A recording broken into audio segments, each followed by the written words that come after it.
Hey, welcome back to episode of the Ramen podcast. I'm your host, Juan, and as always, my co-host here with me. Hey, Trip. Hey, buddy. How's it going, man? I'm so swell. Yeah. Wasn't sure if I would be, but I am. Yeah? Yeah. Because this week we're talking about Orange in another episode of Live Action Garbage. Yeah. You guys may remember we've talked about Orange, the anime, a couple of years ago, when it aired. Mm-hmm. And now it's gotten to the point where we should definitely talk about the live action movie that we just watched. Yeah, it's been a while since we had a live action garbage. Has been. For like our well, we've faithful... been having stuff going on. It's good. For our faithful listeners, they'll know that like live action garbage is something we take very seriously. Oh, yeah. It's also one of those things that like we do it when we have no other topic. So here we go. Like, this is one of those it's weeks. a little bit of both. Yeah, because there's always something to watch out there that's an adaptation of anime. Oh, yeah. And that's what live action garbage is. Mm-hmm. Just any anime that gets like a live action adaptation of it. We don't really cover like manga adaptations, really. Mm-hmm. They're considered live action garbage, I guess. Also, yeah. But when you look at I Am Hero compared to like any of the other anime to live action adaptations, that one's pretty good though. Yeah, that's what I'm saying. Like I Am Hero is a very different kind of beast. So yeah, so if you want to hear us talk about live action garbage, there's a backlog of it. Just type in live action garbage. Mob Psycho 100, Kakegurui. Those are the top two that I remember right now. We did Anohana. We did Death Note, Erase, and Death Note, and Death Note, and Death Note.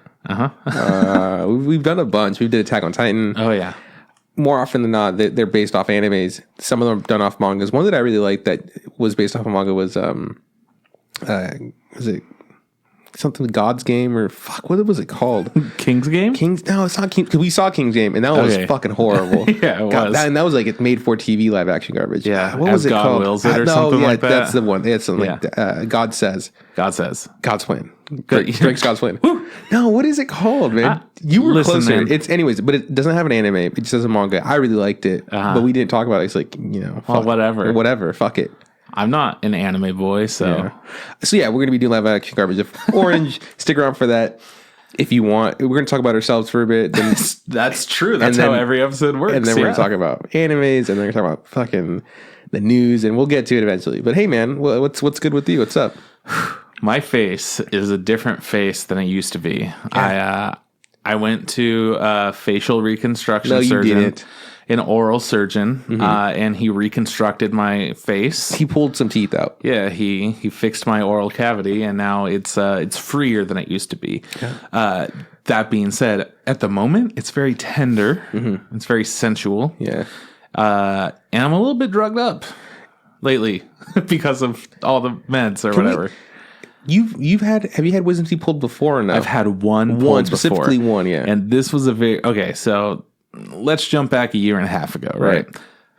Tooth pain. Oh, fuck. What's going on? Oh, shit. The wisdom tooth that they said isn't going to cause any problems is causing problems. Whoa. So I went to a dentist. They were like, yeah, that shit's fucked. Honestly, we should remove these two, but if we just remove that one, you should be fine. Mm-hmm. I'm like, all right, sounds good. Just get rid of the one, and then we should be fine, I guess. And you were fine for about a year. And I was. And what happened that time is they just like numbed me up and I'm like, all right, hang on a second. And like 4 minutes later, they showed me my tooth and they were like, all right, we're fucking done with this bad boy. They pulled that fucker out, huh? Yeah, it took like a matter of minutes.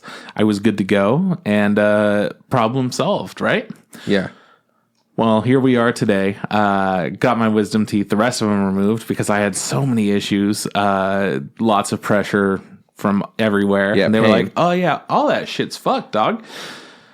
If y'all are wondering, how the fuck didn't these dentists catch it beforehand? Well, what happened is it was going from dentist to dentist until my adult years where I had shitty dentist who got taken over by good dentist, which I only had for like a little bit. Because of the fire. Took him out. He died in a fire. And then the campfire happened, so I no longer had good dentist. And then I had to find new dentist. And they were essentially like, yeah, the side that's affecting you, if we just remove this one, it'll be fine. And it was. Mm-hmm. And they were right. And they were like, but you should probably come back here and we could take care of the rest. I'm like, good plan. I'm busy. Until I had a bunch of pain. Yeah. Came back, they were like, yeah, man, shit's pretty fucky. We can't get rid of those because they're all coming in at angles that are hard to pull out, but they should be easy. We'll send you to a guy. Sent me to the guy. Feeling good. Yeah, well, I mean, one step in the right direction. A few weeks ago, like you were like in some really bad headaches. Yeah, it was gnarly. Couldn't sleep. It was like could not. It was like 2 days of no sleep. You missed an episode of the podcast. Like you were so bad. It was not bueno. Yeah. So now big not bueno. You look a lot better. You look 3 teeth lighter. That's what you look like, man. My face is like way puffier though. It's just a little bit hidden by my fur. Yeah. But I'm very excited to not have to worry about that pain anymore. Good for you, man. Hopefully I'll just replace all these chompers and I'll be like cyber chomping stuff, you know? I want to get those cyberpunk enhancements. I'm looking for that, you know? Yeah, whatever, man. Yeah.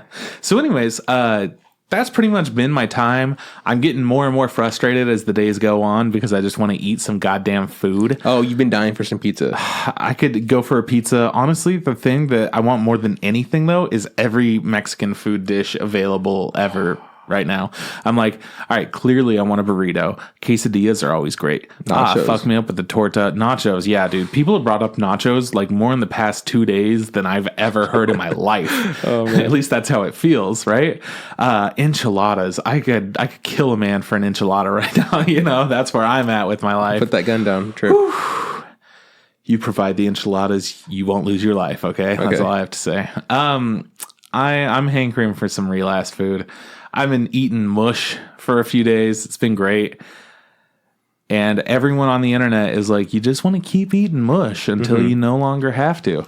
And I'm at the point right now where they're like, you can move on to like a little bit less mushy things, but if it's not mushing, it's not for you. Oh my God. Meanwhile, I see other people and they're like, yeah, man, when your mouth stops hurting when you're chewing, that means you can move up to the next thing where it kind of hurts a little bit when you chew. And I'm like, it doesn't fucking hurt to chew. I just don't know what to do right now. Like, what the fuck? I don't have issues with my pressure. It's just a whole different thing. So how do I get through this, you ask? I just play a fuckload of Monster Hunter. Yeah. So much goddamn Monster Hunter. I've now fought every kind of monster in the game, except for their variants, which means like you, but bigger. Oh. So I have fought you, but I haven't fought the bigger version of you. Oh, the smaller version of me. Oh, yeah. Okay. Killed lots of them. Yeah. So many. They don't do like color variants, like a shiny? So, no, it is. So there's Rathian and Rathalos. Rathian is the female, Rathalos is the male. It's green and red, respectively. And then it goes into pink Rathian and azure Rathalos. So it's a blue Rathalos. And then it goes into silver and gold, right? Yeah.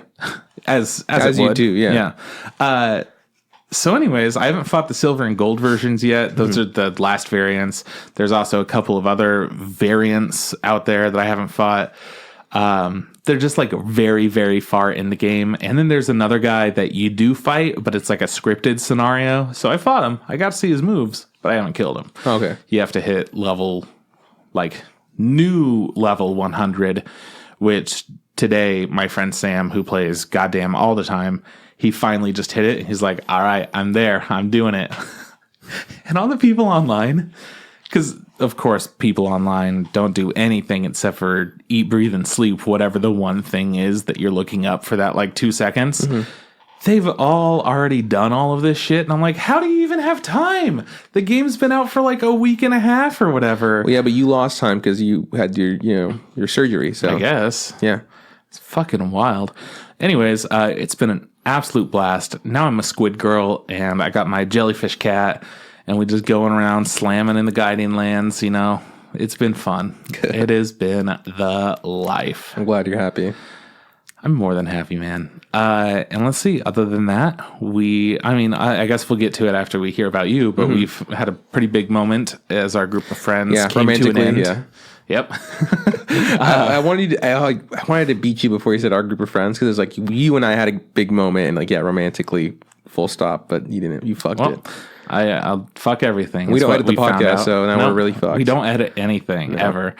Hung out with Sierra the other night. It was a blast. We played some Overcooked, which we hadn't played Overcooked in a long time. Yeah, I could tell because you were playing like the DLC, and I was like Christmas themed. I was like, it's been a minute. Seems like a little odd. Yeah. That being said, I feel like our flow is still like, even though that's DLC that's harder than the actual game or whatever. Our flow is fucking impeccable, dog. Well, yeah, no, I showed up afterwards, like, to pick her up, because I was like, yeah, you can play with Trip, but you can't play too late, you know? So I came over, and I was like, I sat down, and you guys were playing it, you know, I think you guys were making hot chocolate or whatever. Yeah. And I was, like, really impressed, and then you guys beat the thing, and you go, hey, you want to jump on this? And I was like, no, honestly, no. I'd rather watch you guys because I'd fuck this up. Because you guys got really good at throwing stuff, really good at dashing. We're pretty good. You guys know where to put things. You guys communicate, but sometimes you don't communicate all the time. We don't have to talk. No. There's times where you go, I need a dish, you know, or you'll be like, that one's ready to go, you know, and you just do the thing. We have about half of what we have to go and like do in our heads, and then the other half we're just trusting the other person to do it. Yeah. And then sometimes you're like, fuck, I don't have this thing that they were supposed to get me that I didn't realize they were supposed to get me, but I just didn't have it. Mm-hmm. And then you have to ask for it. Yeah, like it's like a split second. Yeah. So yeah, you guys did really good. It was a fun time. I love Overcooked, but it's super stressful for some people. Man. I enjoyed watching you guys. I remember when I played it, it was you when it was you and I. Like when it's two people, I feel like it's really good. Oh yeah. More people, it gets harder to manage sometimes. Too many cooks in the kitchen, right? Yeah. You know. But I remember like really enjoying it, not really breaking down or getting too much pressure, but seeing the way seeing the level of like, you know, competitiveness that you and Sierra have towards this Overcooked game deters me from wanting to play with you guys. I go, yeah, no, I don't want to fuck up their flow. Their flow is really flowy, and I'd fuck it up. No, it's fine. There's always times where it's like, I need that thing, but I really don't want to ask for it because I feel like if I ask for it, that's asking too much. It'll fuck with the other person. Uh-huh. So I'm just going to try to get it on my own. And then you just fuck everything up and you're like, hey, we got to restart. I fucked up by not asking you a question. No, my favorite was you were get the hot chocolate or whatever, and you threw hot chocolate in something, and then you wanted to like throw hot chocolate somewhere else, and you threw it into the same bowl. Yeah. So the thing was boiling 2 hot chocolates, and I was like, and then you just instantly pause it, and you go, we have to restart. It's like, you can't serve that. It's impossible. Nobody wants chocolate and chocolate. Yeah. Nobody has ever wanted that in existence. That was so funny. Yeah, I remember watching it. It looked like a good time. It was a fun time. And other than that, well, since I had all that time to just like rest and whatnot, I just watched a bunch of YouTube streams. I love Brutal Moose, so I watch all of his like Twitch VODs when I have the time. Usually I'll watch them when I'm like going to bed because they're really low key and just chill.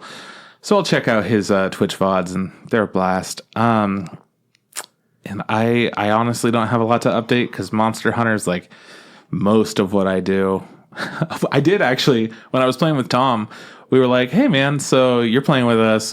Clearly this next fight is like kind of the wall.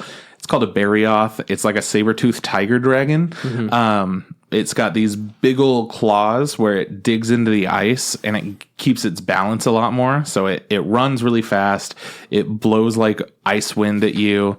And it's got a big tail that does giant slashes. But its main thing is its mobility with its arms.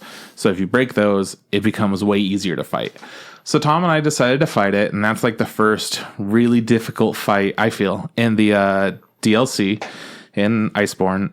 And Tom just kept getting fucked up. We broke its arms. And Tom still kept getting fucked up. Not in a way that's like, oh man, he could recover from this. But in a way where it's like, is every attack just killing you with one hit? Like, do you not have any chance? Then I found out Tom didn't do anything in the game like ever. And what I mean is he only hops on to play with us pretty much. So he's like never really, so he's never leveled up anything. He's leveled up his gear and his weapons, but only to a small extent. So I'm like, hey man, do you remember like you could upgrade your armor and not just like get new armor, but you could upgrade the armor you already have? So he did that. And then I was like, what kind of a charm are you using? He's like, what's a charm? And I'm like, all right, man, go to the blacksmith and like he could make charms for you. And he's like, I don't have that option. I'm like, what the fuck do you mean you don't have that option? Has he not done the quest to open up the blacksmith? That it's part of the story. So we're like, so you never played the game. Yeah, so that's what we were like. And then it turns out it's part of the story, but it pops up quests all over the place. And most of them are just go and talk to somebody and they'll tell you something new and it'll unlock something for you. And you don't need to do anything else. You've already done it and it's like secretly and then it unlocks it for you. And we're like, what the fuck? Hey, Tom, have you talked to this person over here? And he like couldn't find them forever. And he's like, the old goblin bitch. And I'm like, I guess the old goblin bitch, whatever. He talks to her and he's like, oh yeah, hey, now I have access to charms. So I'm like, good. Okay, cool. What about your farm? Are you like cultivating the right stuff? you should focus on getting these things. They're really important to have. He's like, I only have 6 options. And I'm like, I have 4 pages of options and you only have 6 things you could do. So we pretty much started from square one and we're like, all right, man, here's like every single thing to do. And then we'll try to get you all this stuff. And this is probably the best way to get you that and that and that. So we just went back and did some old quests. We did like the hardest, I guess the hardest is relative, but we fought Nergigante, which is like the signature Elder Dragon from the original game. And we had to fight him a few times, got him the rarest item while we were trying to get him a couple of simple items. And he's like, oh, hey, the rarest item that I also needed, but I had a thing to get it for free. Cool. Now I don't have to use it.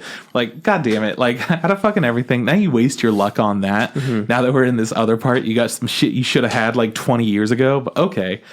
That's Tom, though, right? Yeah, pretty much. Like, we told him everything of what to do.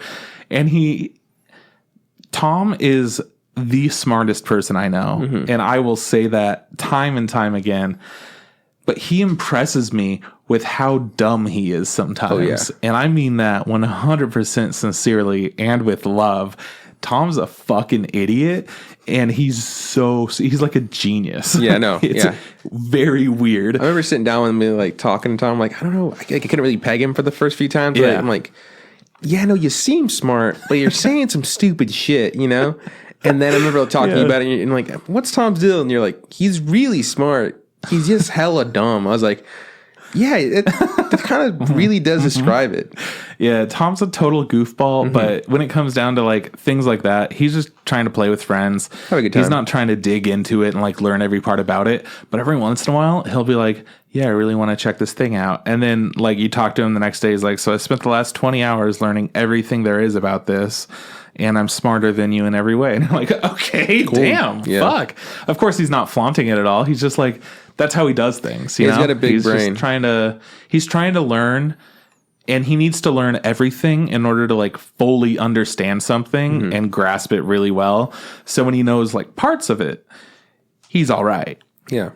But when he knows everything, there's like no question at all. He can't forget it. Like I could tell you everything there is about something, and you would forget about half of it. No, easily. For sure. Yeah, without a doubt. That's just not how my brain works. Tom's brain is pretty impressive.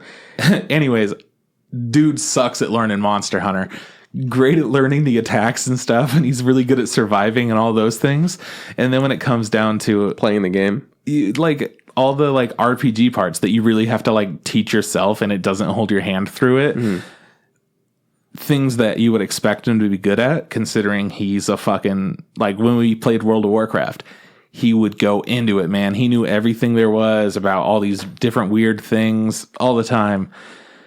He was great. He just fucking ignored that in this game because I think he didn't realize that it had that kind of the game. Yeah. He didn't realize it had that depth to it. He's like, oh, it's a JRPG. It's still an RPG. Exactly. Okay, cool. Oh, the J doesn't matter. Doesn't it's an change RPG. It's still an RPG. Cool. Yeah, I just got such a kick out of that where I'm like, all right, man, I'm pretty much done with the game here, so I'll go back and I'll help you with stuff. Yeah. This part's really hard, but I should be able to bring you through it, no problem. Oh, you've never played any part of this. Wow. Holy shit. So yeah, that was a big surprise for me. Good old Tom, man. Good old Tom.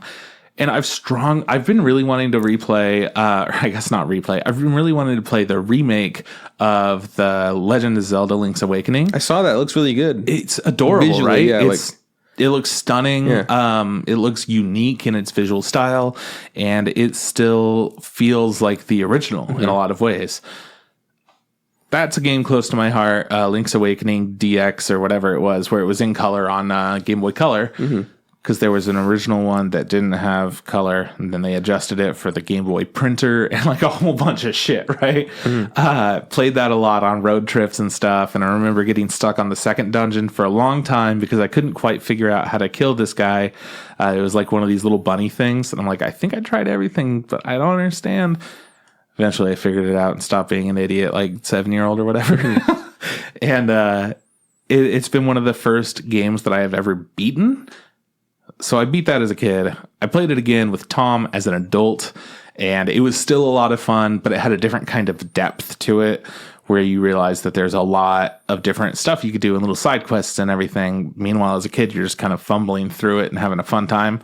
And now I really want to play this remade version, but I feel like I need time to just kind of binge it and appreciate it the way that I did when I was a kid, I guess. Because playing it through as Tom was more like, hey, we're checking out this old thing that we both played before. Yeah. This is it's an old thing, but it's new, and you want to like really... I want to have a different kind of experience with it.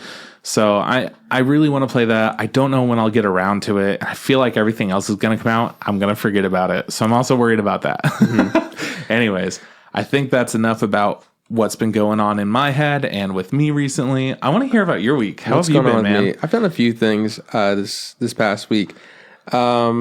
I think the biggest thing is I started lifting. Yeah, I think you mentioned that you were gonna do it. Yeah, you got licensed registered for it or whatever. Yeah, that's it. So I actually started lifting this week. I mean, I only did it, I think 2 or 3 nights. No, 2 nights, something like that. Can I, before we get into that, can I ask you one question? Yeah. Why Lyft and not Uber? And then why not both? Because I see a lot of different people. I picked Lyft because Lyft doesn't take away from your tips or whatever. That's good. Uber takes a percentage of your tips, like a tiny one. Lyft doesn't. That was the only real reason. I was like, cool. Like, if someone tips me, I want all of it. Yeah. It's kind of like was it Grubhub or was it DoorDash? I think it was DoorDash. DoorDash. Okay, yeah. Yeah, they were fucking over people a lot, and there was a lot of outcry, and I think they finally fixed it, so they are getting their tips. I don't know. The point is, if you are going to tip and you're using an app, cash is the best way to guarantee that people get their tips. Yeah.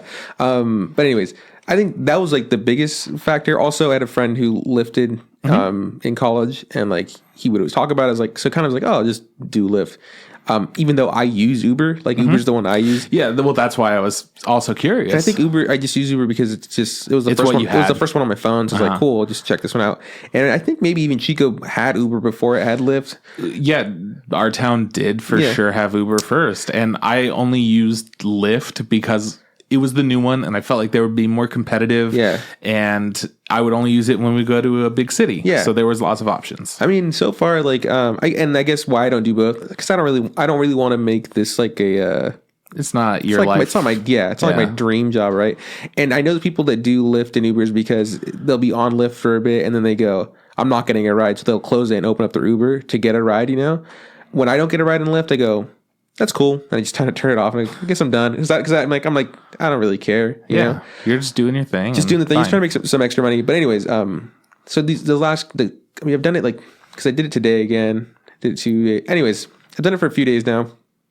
I've had a lot of rides. I'll talk to about a couple of them. The longest ride I had was this lady like scheduled a ride or whatever for like the airport. From Chico, I was like, yeah, sure, I'll do that in Sacramento. Oh, wow. I was like, okay. And it was like around noon. I was like, I'm not doing anything at noon on this day. I was like, sure, I'll take this lady. I didn't know it was a lady. It was this girl named, the name came up the day of, it was like Young Shu or something like that. Like, that could be a guy, you know? Ended up being like an older Japanese lady.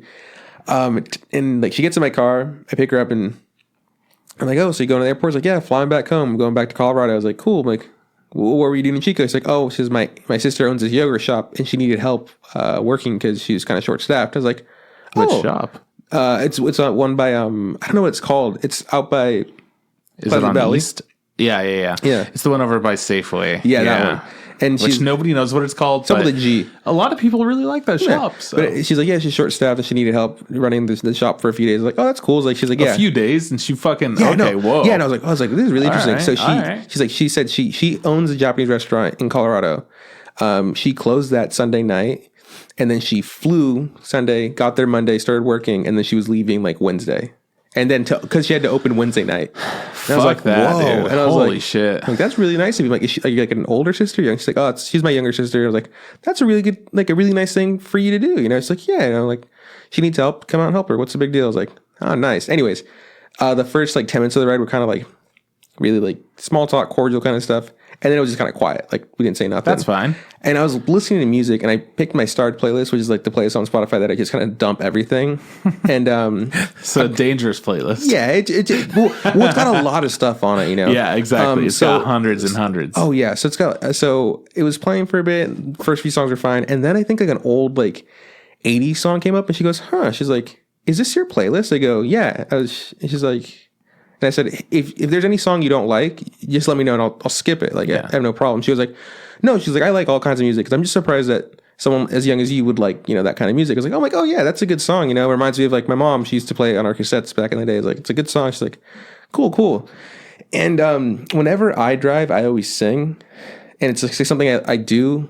I really like to do. I'm not a great singer, but I'm like, fuck it. I'm driving, I'm singing. That's how I get to from point A to point B. Yeah. But I've decided like, well, if I'm driving someone, I probably shouldn't sing. Definitely not. That's hey man, yeah. Just let me know if you want me to do karaoke. Exactly, right? So I was like, I just want because I don't want to jump in a car and have someone sing and be like, oh, this guy sucks ass. So I was like, just be quiet. So I was like, driving. I think I made it as far till you turn off to go to Yuba City, Bless you. Thank you. And I started like whistling a little, whistling along to some of the songs, jamming. And then I was like, all right, we got a little further, started humming a little bit, I was like, whistling the chorus. And then I don't know what song came on. It was like fucking banger though. And I was like, oh man, I have to sing this, Lips over an angel. That song did come up, but no, but it was another song.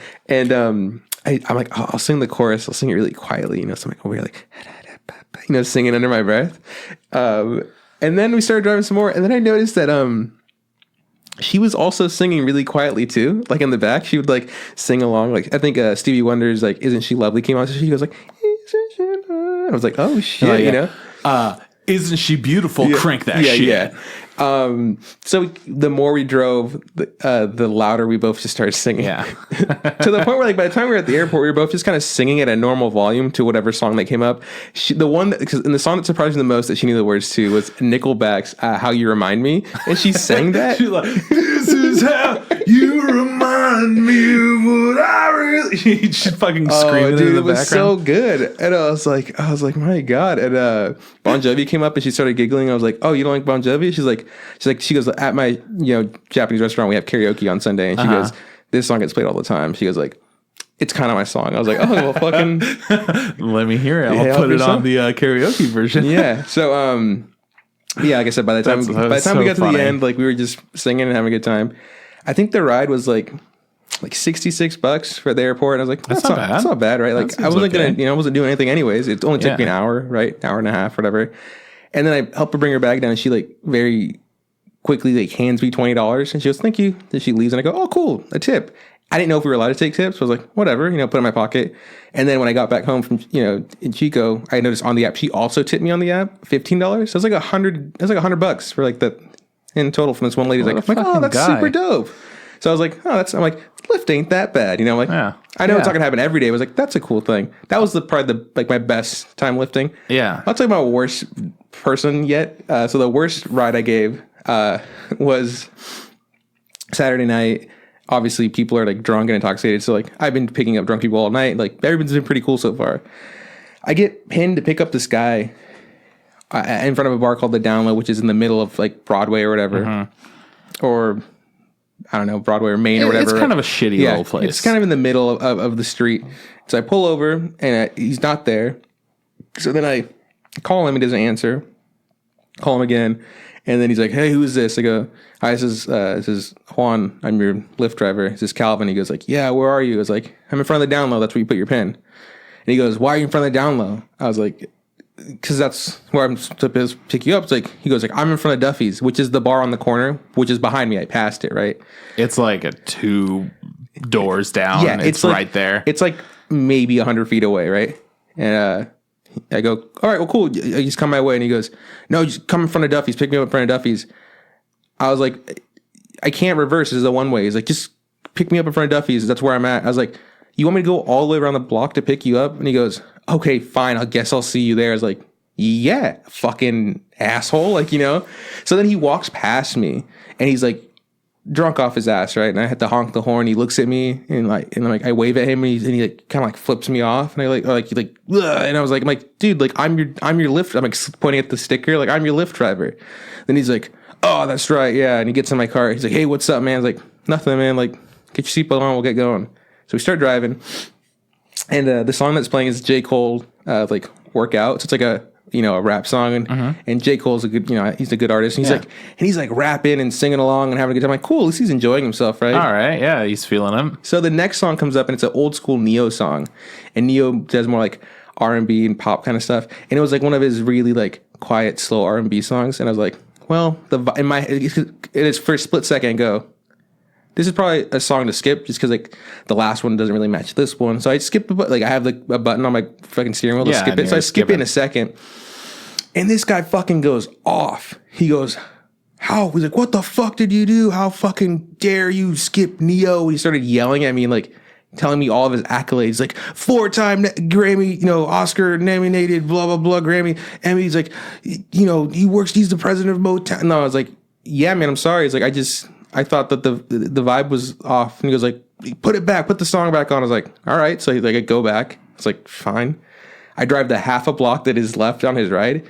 And then he just sits in my car till the song ends. And I'm like, can you get out? He's just like, I'll wait for the song to be over or whatever. It's like, okay, song's like 3-4 minutes long, right? It's done. And he goes, hey man, really appreciate the ride. Thank you so much. Bye. And I was like, and he gets out my car and I'm like, man, what a fucking dick. Like I don't really like getting yelled at for nothing. For nothing, right? I was like, I switched to yeah. So people are exhausting, like.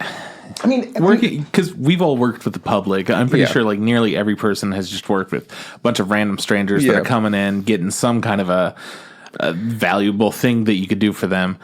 But I feel like it's when you start dealing with drunk people. Oh yeah, it makes the issue so much worse. Yeah, because like obviously I know he's not in his right mind. He's not like all completely there. So I'm like, I don't blame him. But like, I mean, that doesn't excuse him like yelling at me for something really small, That means he's a tool and now he's a drunk tool. Yeah. So that was like, but honestly, I've had like, I don't know, maybe like over 40 rides that I've given these last few days. Like, and that's like the worst one. And I go, that's not bad. I mean, he didn't like puke on me or like try to attack me or like touch me like inappropriately. Because there's horrible like horror stories from Lyft and Uber drivers. I'm like, yeah, he just got mad at me and started yelling about me skipping a song. I was like, that kind of sucks. Do you get to review the passengers? Yeah. Afterwards, I got like what'd you give him? I gave him like a 2-star thing or whatever. Oh, nice. Yeah, you get like a. He was really feeling cool, and then he got really shitty. Yeah, like when you're done with the ride, his thing pops up, and like it takes like I only get 5 seconds. I either can click it or not. So like when I click it, then I can decide whether like if I don't click it, he gets an automatic 5-star rating. Oh, but if I do click it and like put the thing like what happened or whatever, and then I shouldn't ever be matched up with him ever again. That's how that works. I was like, good, cool, fuck him. But that's like the worst thing. And in like hindsight, I'm like, yeah, could have been worse. It's not that bad. But fuck that guy. Anyways, Calvin, go suck a dick. Yeah, I know where he works because he told me where he worked. I don't want to say it out loud. No, you shouldn't. But you could tell me like he off the podcast. Yeah, I'll tell you later. And we could go do gangster shit. Where he works, yeah. Yeah. Okay, so that's kind of big. Like at Lyft, been doing that. Yeah. I'm gonna keep doing it. It's just a good way to make money because I don't really do anything else, I guess. Yeah, for now. Yeah. I mean, you animate, but like not for money. I don't get paid. But it's like cool. I was thinking about it. Like I lifted and like I made like $200 in 7 hours. It's not bad. Today I lifted for a bit. I made $20 in like 30 minutes or something like that. And I was like, hell yeah. And like, cool. And I was like, I was done. I was like, good, I'm done for the day. I don't fucking do this anymore. I just fed myself. Yeah, I'm cool. I can go get lunch and not feel bad, know? So there's doing that. Other things going on. Tattoo update. My tattoo's been really itchy. It's been healing. It's healing, so it's getting all crusty and like scabby. Hell yeah. And people love hearing about it's gross. It's gross to look at, kind of, and it's uncomfortable. Tattoos are still great. Still like them. Still all about them. I'm really just not currently. I just want it to be over. Yeah. I just want it to be completely healed. But yeah, so that's going on. Let's see what else to talk about. Sunday on football, Chargers lost again, so we're 1-2. But I might actually win fantasy football this week. Hey, so that will mean I'll be 1-2. I will also be 1-2. Like the Chargers. Dude, you're pretty much the Chargers right now. Chargers. Yeah, pretty cool. Those things are pretty great. Yeah. I also saw the chapter 2. Whoa, with the Sierra. Second chapter? Mm-hmm. I saw that. It was fun. Yeah, you were telling me about it, and I agree with what you were saying that like I enjoyed the first one more. The second one was still a good time, but it for sure felt different. It felt more like a kind of like a funny horror movie. Mm-hmm. Like there's a lot of good one-liners, and it was more Cabin in the Woods. Yeah, it felt like Bill Hader was killing it. I don't know what the name. Absolutely. I don't know what the name of the other guy, the guy that played Richie. But the grown-up actor, he said a lot of funny lines too. I was like, I really like him. I mean, Bill Hader was Richie. No, Bill Hader. Beep Beep Richie. Yeah. Richie and Eddie. Eddie's the one I'm talking about. Oh yeah, no, I don't know his name. I've seen him in shit. He fucking kills it, I don't dude. know. I don't know who he is. Wasn't he Ziggy from? The Wire. That's right. He was in Ziggy, season right? 2. I think so. Yeah. Dude's got a big dick. Just spoiler for people. Spoiler. Who people haven't seen The Wire season 2. Season 2 of The Wire. Actually, I'm watching season 2 of The Wire. Oh man, good season, but it wasn't the first time I watched it. Yeah. Until absolutely. I was done, and I was like, that season was good. Yeah. There's a lot of good seasons. The Wire's good. Go watch that. Anime sucks. Yeah, there should be an anime version of The Wire. Oh shit, I would watch it's like Durarara, but like. But yeah, The Wire. But The Wire. Okay, and so I guess, and then the last thing I think that we could talk about that isn't technically anime related was we finished finally after like 3 years of doing Pathfinder, our campaign.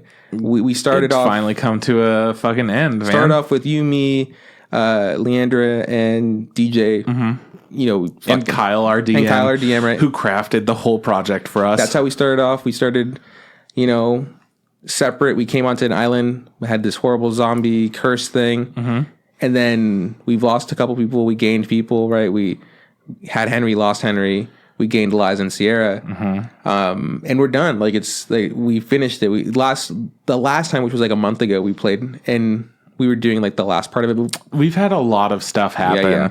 Where every single time we wanted to get together, things kept getting delayed. And someone had a trip or something. Someone had to get married. Fucking assholes. But yeah, so we finally got around to this is the last bit. We had to meet super early. We met around like 10 in the morning. Cause we didn't have to. We had to. I was late because obviously I'm always late. There was a lot of... I just really enjoy hanging out with you guys, It's always fun. Like... we were sitting on the couch and we were just kind of bullshitting it, and then we go, hey, maybe we should go to the table and like start playing. And then we just start bullshitting some more. That's what always happens. And then we go, okay, now we actually really should start playing. It's just because we're a great group of friends, and it sucks that we are, because then it prevents us from playing this fun thing that we all like playing, and that's why we really get together, is so that we could play that, but also spend time with each other. But we could do that another time. But nah. But yeah, so we're finally done. We destroyed. So we had to fight Bront. For people who know, he was in the beginning of the story. He was a good guy. He's like the most knightly knight. Heroic. He gave his life to save us the first time we tried to destroy the curse, and then he was like corrupted and undead, and we fought him. He fucked us up. Well, he fucked me up a lot. I was pretty good. Yeah, he fucked up Sierra pretty good. He hurt my bear. He hurt Eliza too, right?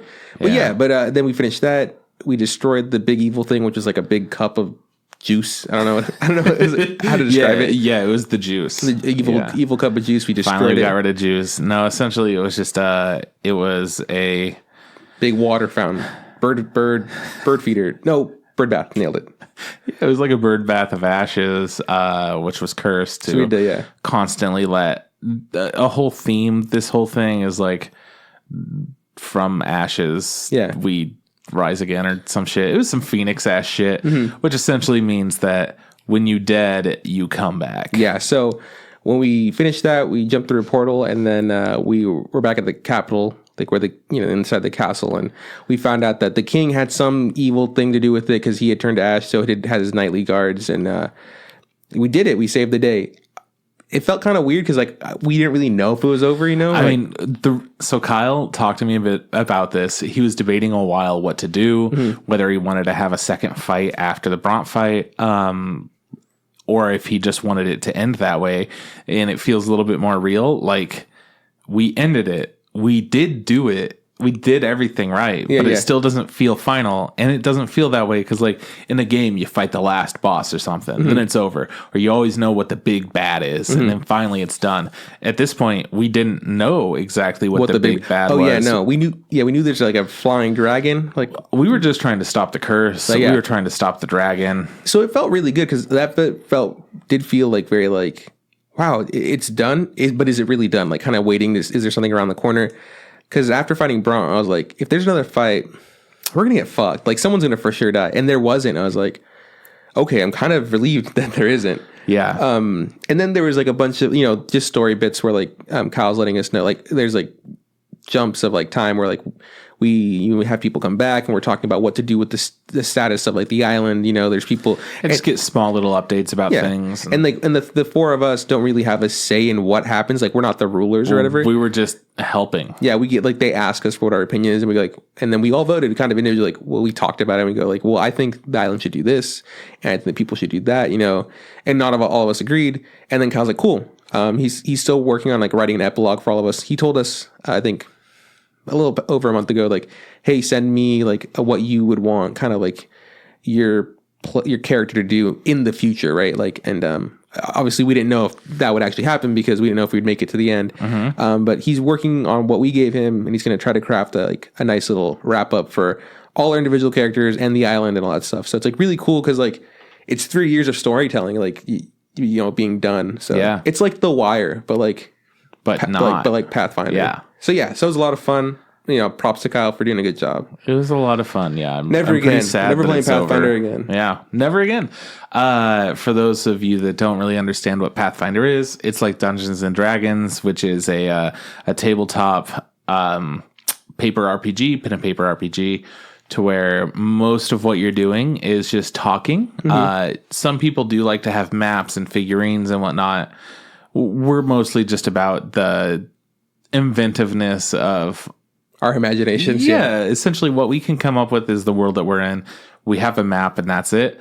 The difference between Pathfinder and Dungeons and Dragons is Pathfinder gives you too many options. Essentially, they're like, yeah, it would be really cool if people could just do anything. So we'll give them every option there is to do something. Yeah, it's almost too much. Yeah, and D&D is like, all right, we're going to give people the option to do anything, but they have to come up with it and make it like kind of simple. Yeah, it's within these regulations. Yeah. Yeah, Pathfinder just seems like it's just kind of like a harder version of D&D. It's just a more complicated for no reason. I think for the DM too, because he has to learn so many more rules. Yeah. For us, there are a lot of things that we have to keep track of that some people forget about. We're like, what the fuck? Eliza knows goddamn spells? Yeah. Like at the very last quest, we're like, why didn't you ever fucking use it? We could have healed in between things. And Eliza's like, I don't know. Didn't want to do it. It's like, yeah, well, I guess that's fair. Anyways. Whatever. It's done. We're happy it's done. I would love to play something else with you guys. I would also just like to hang out with you guys and just play like something else. Yeah, like a board game would be like we played Trouble. You ever played Trouble? It's tough, man. Trouble's hard. Too difficult.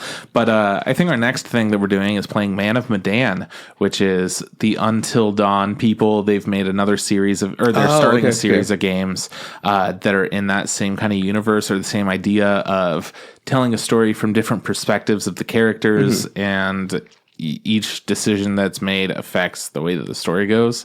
So I think that's going to be our next thing for whenever we start hanging out on the weekend again. Well, I'm glad. Easy enough. Glad we got something to do. Yeah, man, and that's all I've been up to like in my life that doesn't involve anime. Which is good. That's a lot of good stuff. A lot of positivity from us. Yeah, we're good. We're good boys. What you been watching for anime, man? So, Dr. Stone, I'm caught up with Dr. Stone now. Yeah, you texted me. Is it because you had nothing else to watch? No, I just been wanting to watch anime, and I was in the mood for a story that develops, but like a really easy, lighthearted kind of thing. And I was like, maybe I should watch Fire Force and see what everyone's pissed off about. But I'm like, nah. I'll settle for Dr. Stone. What do you think, man? Who do you like? So my whole deal with Dr. Stone at this point, now that I'm all caught up with it, it's a very difficult to recommend to somebody kind of anime. The pacing is very weird. There are moments where you're like, yeah, a lot of stuff's happening, and other moments where it's like, well, nothing's really happening. The story's a little bit all over the place. There's the same goal. We have different characters that kind of come in and out. The story arc that we're on right now is essentially, how do we convince these people to be our friends? I know, we'll just get them what they need and then convince them because we could get them what they need, and they didn't realize that they needed it through science, which is a whole bunch of bullshit, like you had said, to get antibiotics and stuff. So they're trying to get magnets, and they're going up to the top of this fucking rock in order to get some magnets and stuff. Well, at one point, because their end goal is to make antibiotics to save the princess. To convince the town that they're good. But I remember like they had like a giant board of like things that they needed to get and like order it. And I remember like looking at it for a bit, like even pausing and being like, you need all of this to make antibiotics, you know? And I was like, I guess I don't really know if that's true, but they're slowly acquiring a bunch of stuff. Like they acquired glass, I think. So so he has a lab now, and he's able to do stuff in his glass lab, and he also has a wide, like, this is the kind of stuff where it's cool, and I totally support it for the sake of the story, but also it makes the pacing feel weird as fuck at times. So essentially, we see them. The main character, Senku, he's got kind of a little shop set up with like very rudimentary tools and some different kinds of chemicals and different elements and stuff in order to use to make stuff that they need to further their, I guess, progress into the society, science, into the age of science. And then that quickly shifts into, all right, so we got to like ditch all of our shit and get the fuck out of here. And we pretty much start from square one, but we know what we need to do. And now we have better knowledge about the world and what's going on and how to do stuff. Oh shit, we made gunpowder. Hey, look, there's a town there. We're going to split up. Y'all head that way. I'll head this direction. Oh, cool. Guy with every mineral and resource that I just happen to need. It's kind of, it's a little too convenient. Yeah. The point here is like he meets, like these people who haven't been petrified but don't know anything about science. Yeah. And he meets a specific guy who calls himself a sorcerer. What he's doing is very rudimentary science, right? Yeah, he's just doing like children experiments with science. And like as a child, he collected different things because he thought they were pretty. So he's got a bunch of minerals and rocks and like just all this random shit that's organized really nicely. So it's like a very convenient thing that he runs into Chrome, right? This guy who's impressed by Senku and he's now like kind of his apprentice and being like, wow. Honestly, like, I really like Chrome as a character. I think that he fits in perfect. It's a little too neatly folded, right? Yes. It's like, right, that's okay. So I just got little issues with that. I do like how they're introducing the other characters of like, hey, this dude saved my life. I'm clearly going to support him. Like, yeah, that one makes sense. And then little fucking weirdo likes him because he didn't ask why they were being a fucking weirdo with a watermelon rind on their head. Yeah. And I'm like, all right, that's cool. And then they made glasses for the little weirdo. Yeah. And then it turns out that they were just being weird because which I actually really like this explanation, having tiny little holes in the watermelon puts everything in focus more. It does. Yeah. Like the pinhole effect, whatever. You close your hands, whatever. Yeah. Which is, he's like, it's funny that's how she came across it. It's a girl, right? Okay, good. Yeah. But then they make her glasses and I was like, fuck you making her glasses. You know how hard it is to make glasses, you piece of shit. And now she can see. It makes you kind of happy. Yeah, so they've got like fun little things of how they're convincing these characters to get together. And I do like that aspect of it.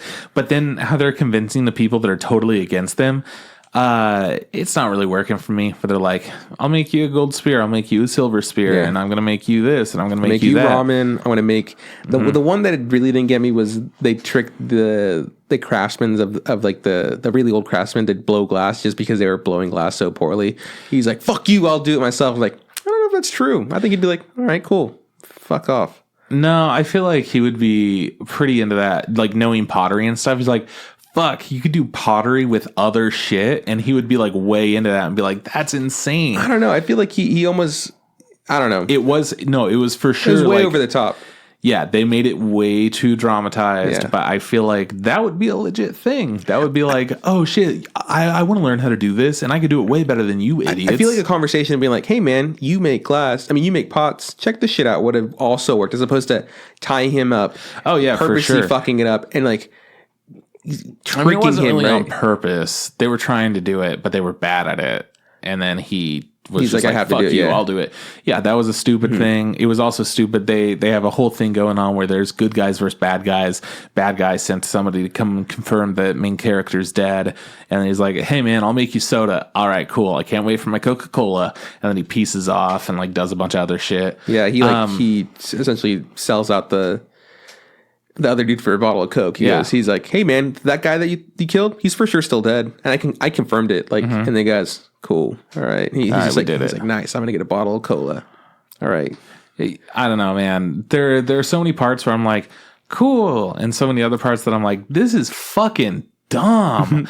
So it's weird. I don't hate it. Wouldn't recommend it to anybody. It's essentially like just watching primitive technology, but goofy as hell and not as informative.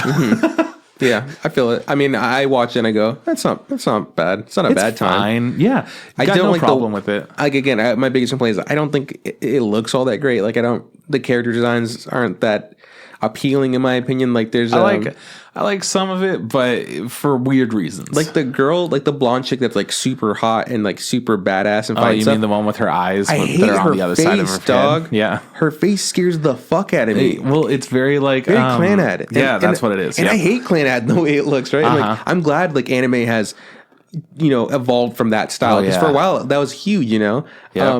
And when I see that in fucking Doctor Stone, I'm like, we're going back for this shit? We're going back. Fuck that. I mean, Clanad could be an amazing story for all I know. I don't want to fucking see it. It's a little bit gross. Yeah, those bug-eyed bitches are terrifying. Yeah, so some weird problems with the show. Mm-hmm. But now I could at least say, hey, man, I'm trying it. And it feels bad. I always want to be proved wrong when I'm watching shit like this that people are freaking out over. They're like, oh, Dr. Stone's so much goddamn fun, and Fire Force, like, oh, dude, the fights are insane, like it's so rad, people are going to be way into it. And then when I come around and watch it, I'm like, I mean, not for you. Yeah, I get it, not for me. And then I watch this, I'm like, yeah, I definitely get it, but I honestly don't get it. It doesn't reach the same level that like other shows are reaching for me. Which brings me to my next point of shows that could have been fucking great and weren't, which is Copcraft, dude. It's like they gave it to a studio that clearly were way out of their element. They have so many things that all of the story elements, all of the parts that are like, these are the core focus, like this happens, then that happens, then that happens, and then that happens. It's like, oh, cool, that's an original sounding story. It sounds interesting, sounds cool. How do we make it more interesting? Oh, we'll just make like really cool characters and that and that and that. And they like set it all up, and then they don't do anything with the characters. The characters stagnate. They have no development. There's nothing fresh or new there. Instead, they try to tell us like, oh yeah, remember this character cares about that thing, so we'll do a flashback so you just know. It's like, that kind of stuff. We didn't do a good job of like, showing this or describing this. Let's just do another flashback. Not to mention, I feel like the animation budget was non-existent. Yeah, it's there for like one scene. The rest of it, man, this last episode that just aired, they had a lot of lips that weren't synced correctly. Yeah, it was bad. Brutal, yeah. Which, that's fine if you're watching an English dub. So I'm sure that the English dub of it looked better than the Japanese. But the original audio, everything was off, man. Somebody would say just like one word and the mouth would keep moving. And I'm like, oh no. Damn. That kind of stuff. Speaking of dubs, before you get any further, I caught some of the dub of... you did, Dr. Stone. Yeah. It's not bad, honestly. Yeah, you sent a snap of it, and I didn't expect it to be bad. Yeah. But it wasn't that bad. It wasn't that bad, and it's just... I feel like, here's my personal opinion, anything that airs on Toonami is going to be a pretty solid dub. It has to be pretty good, yeah, because it's on actual, like, television, right? So, yeah. And I feel like Funimation, and we've talked about this, Funimation does a damn good job. Even though I vastly prefer some of the subbed versions, they do a good job with dub. Yeah, for sure. Like going into My Hero Academia, watching the new episode of the new season, which isn't out yet. We saw it at Anime Expo, and it was all in English. I was like, what is this? I was not expecting that. Yeah. The voices are fine. I'm just so not used prepared. I'm so used to this sub. So Dr. Stone dub, I give it an okay approval. They also have Fire Force dub. I never caught that. I'm sure it's pretty similar. It just happened to be like on TV, and like I was like, I've seen this episode before. I don't mind watching it in English. And I was like, I had a good time with it. So yeah, good nice. dub. Yeah. Hell yeah. Back to Copcraft. Don't watch it. Big pass. It's a fucking mess. I don't think it's the worst show of the season. Are you just trying to finish it? You're trying to like get through it, or are you just completely going to drop it, or what? I would drop it. I would absolutely drop it. I have no investment in it personally. But Kyle does. Kyle for sure has some investment in it. Kyle likes it, huh? I don't know. But he wants to watch it every week you guys get together. And he's like, all right, time for some bad shit. And I'm like, does he? All right. Maybe he's just so jaded. Does he understand he doesn't have to watch bad shows if he doesn't want to? Don't know, man. Because I know we make him watch a bad show every season. But there's other shows he can just not watch if he doesn't want to watch it. I know. Wow. I know. All right, what else you got? Vinland Saga. We're almost done with the first season. Is it a 24 core? I don't know. It feels like it's wrapping up right where it's at. I want to say it's 2 core. Like, personally, it could be 12 episodes or whatever. All I know is that I'm behind because they missed a week, right? I went to go watch it and it was like, it wasn't there. I remember you telling me like, hey, the studio said, sorry, Vinland Saga is going to be a week late. Okay, yeah, that probably sounds right. So I don't know if there's a new episode out. And if there's the latest one I saw, everything was on fire. You see that episode? See Thorkel? Thorkel's doing a wave. The last thing I saw was Thorkill like throwing like big logs. The last thing I saw was him catching the prince, and then our boy being like, we're going to catch the prince and sell him to whoever the highest bidder is. That's the last one. That's the last I remember. There's a new episode. Okay, cool. You get to see Thorkel. It is a little bit in the future, and he's missing his fingers and stuff. Okay, it's pretty cool. I love it. He's just like still that stoked guy's a monster. Fuck. I love him. He's such a good character. I like how big he is too. I can't wait to see him more because he's going to be a major character for a while. They're revealing a little bit more about his backstory and how he has a relationship with Thorfinn's dad. Yeah. In one way or another. He like knows Thorfinn's Wasn't Thorfinn's dad just Thor? Yeah. Okay. Thor's. Yeah, Thorkel threw like rocks really fast, and it gave me flashbacks of like Attack on Titan, you know? Oh yeah, Monkey Man. Yeah, and I was like, holy shit, because like he would like pick them up and chuck them, and I was like, that's not that bad, and they would just devastate wherever it landed. You're like, that was pretty bad actually. Like, that's, you know what? Also, that dude could be a Titan because like the rocks were so heavy. I'm like, someone had to carry all those up there for him. I was like, or did he get it himself?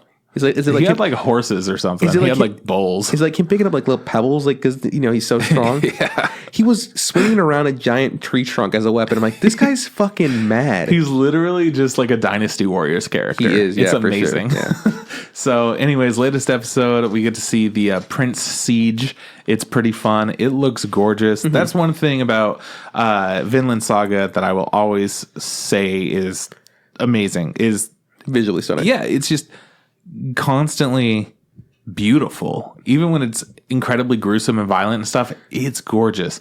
You see so many people just cut in half with like a single slash of an axe in this episode, and each person that dies, you're like, oh, gorgeous. What a beautiful death. So you go, oh, this is art. It's just in like a nice autumn forest. People are getting hacked apart. And you're like, yeah, okay. You're like, maybe that's the way to go. Maybe that's how I want to leave this world. Wit Studio could make anything pretty. It's insane. Like Kyoto Animation and Wit Studio have such consistent levels of animation. It's crazy.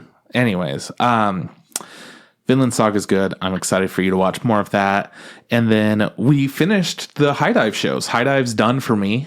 So first off, Oh Maidens in Your Savage Season.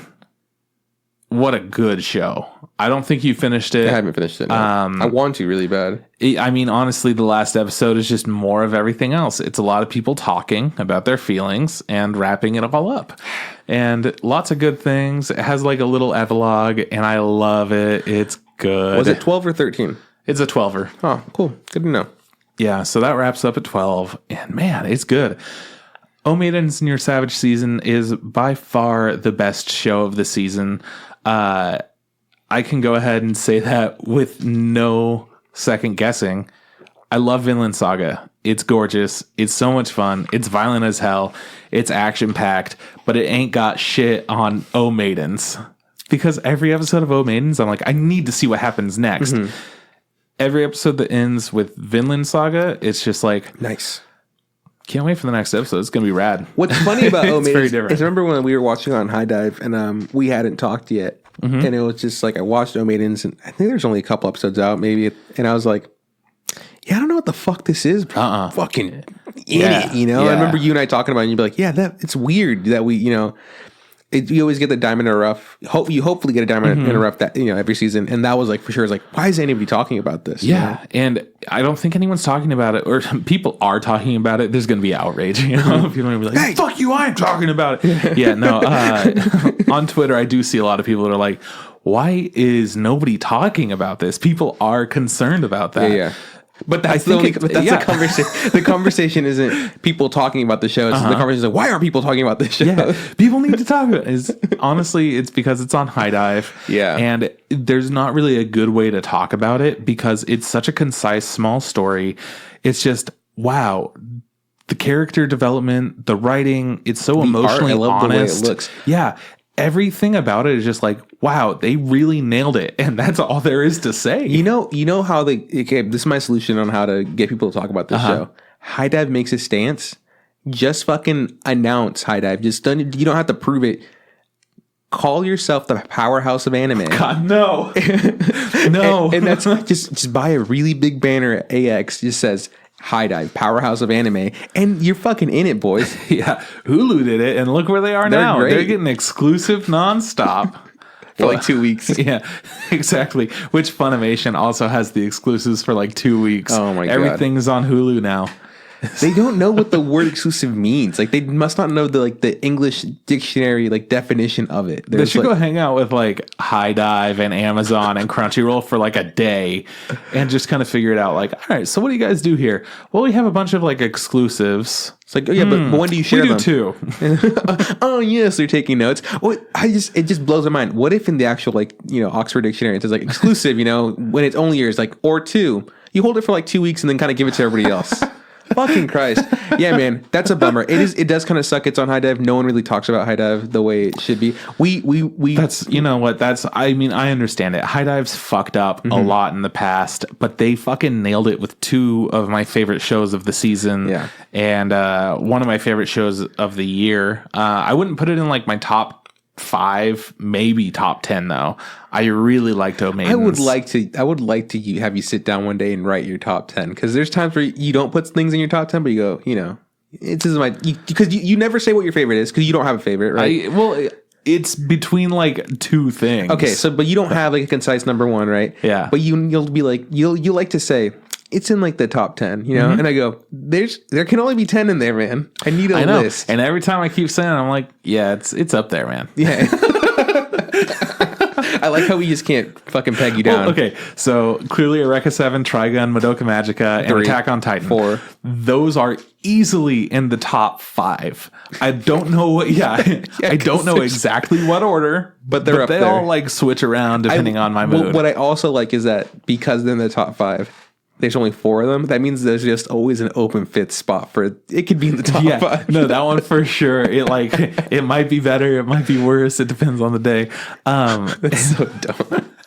But yeah, no, O Maidens is fucking killer. Yeah, it's so good. And you really like the Wasteful Days of High School Girls. Absolutely. I guess the thing we have to think about is like for every amazing show High Dive gives us, they also give us really shitty like Underwater Mermaids show or like but that's the 100 fucking Musketeers show. How fucking cool would it be to watch a mermaid show and it was good though? Like there was potential and it wound up being real not okay. Yeah, I don't fucking know, man. Anyways. And also like fighter pilot show, that would have been rad as hell. And then it wasn't. Dude, everyone was on a fucking flying ship and then they all got in fighter pilots and they all fucking shot at each other and came back to the ship. And it could have been cool, but it wasn't. Was that High Dive had the one where it's like fisherman girls in space? I don't remember if that was High Dive or not. Remember that show? Yeah, I sure do. It's like, I was like, ew. And it could be cool, but fuck, it's so not cool. And somehow it's also like a phone game. Like it was like a mobile game wrap-in thing. It was weird. I think High Dive gets a lot of mobile games and stuff. They do. Like I don't know, man. High Dive, just call yourself the powerhouse of anime. That's all you really have to do. That's all you have to do, High Dive. You'll make it. No one's gonna fucking check you on it. They'll be like, yeah, cool. Oh, you're the powerhouse of anime this year? Okay, cool. So anyways, enough of that High Dive tangent. O Maidens in Your Savage Season is one of the best dramas I've ever seen. I highly recommend it to people. This is one of those shows that it's accessible to people that don't watch anime too. Yeah. Like even though it deals with some things that are in a little bit more of a risque area, it deals with them in a mature and new way that I feel like is conveyed better through anime. Yeah. Without being tropey and over the top.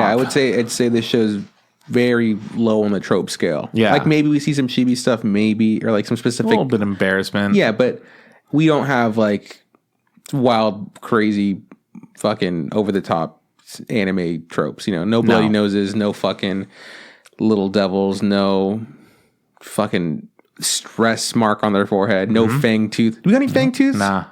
That's crazy, man. I was sure they'd throw that in one of the characters. You know, if they decided to, like, maybe for like a little, like, I don't even know. It would be the black-haired chick, though. It would. Oh my God. Chick, but she wouldn't do it. She's too intense. She's not snarky. She's just intense. Yeah, I could see it. Fangtooth for sure. Yeah, but like, Thank Christ. Anyways, great show. Then finally, Wasteful Days of High School Girls. It did end. The last 2 episodes were not as like funny. They weren't as, I guess, I don't know how to put it, because they were funny. But they weren't as like, hey, let's just fucking make a whole bunch of jokes. It was a little bit more like, all right, so we have like a mission for this episode. And the last episode was, hey, Baka, you are an idiot. And if you don't pass this test, you can't get it into the next grade. Right? Whoa. So big deal. So they all had to teach her in their different ways and whatnot. And they kind of came together to do that. And, eventually they wound up like helping her out enough so that she could pass. And then there's this other girl that's also like a complete dumbass. She's super edgy, and she thinks she's like a dragging queen or some shit, and she's just edgy as fuck. And she always like hangs out in weird areas. Like she'll hang out in the trees at night and just like stare out, crouching, just being creepy and edgy and stuff. And then she can't get down, so the police have to come and rescue her. And she just like gets down on the ladder all like edgy, like, yeah, fuck yeah, I fucking did it, man.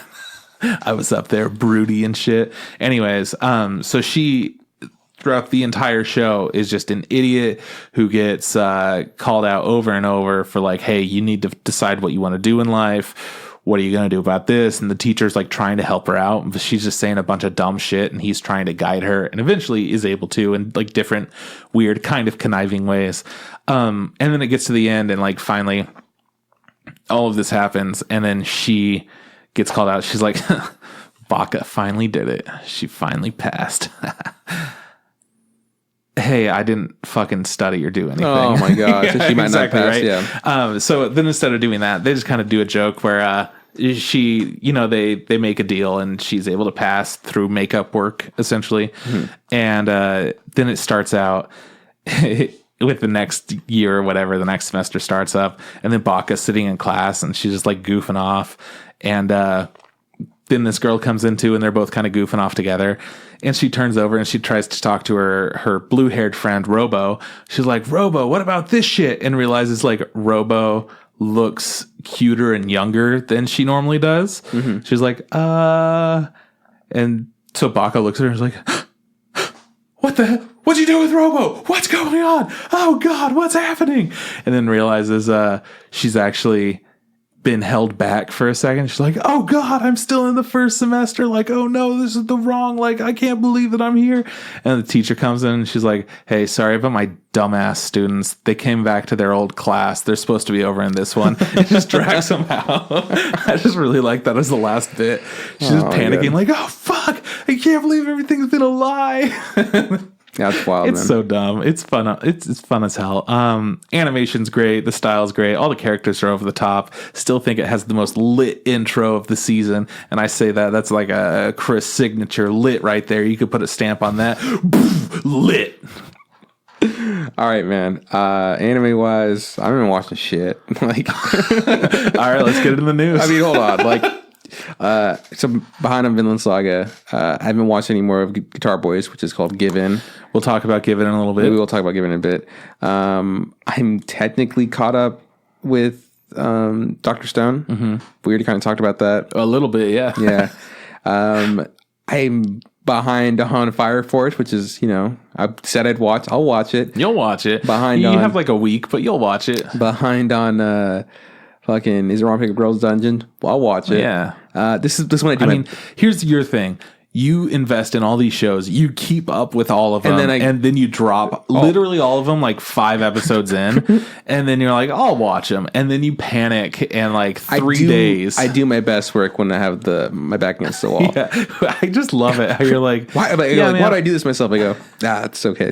I love that you're like, yeah, I enjoy them, but I'm going to watch season 4 of Survivor again. That was a good season. You want to hear what I am watching? What are you watching? Anyways, okay, so then Oh Maidens I'm behind on, and then the fucking I'm still kind of really shooketh by the Edgelord McGee from the bunny episode to strongest. I don't know if I can go back.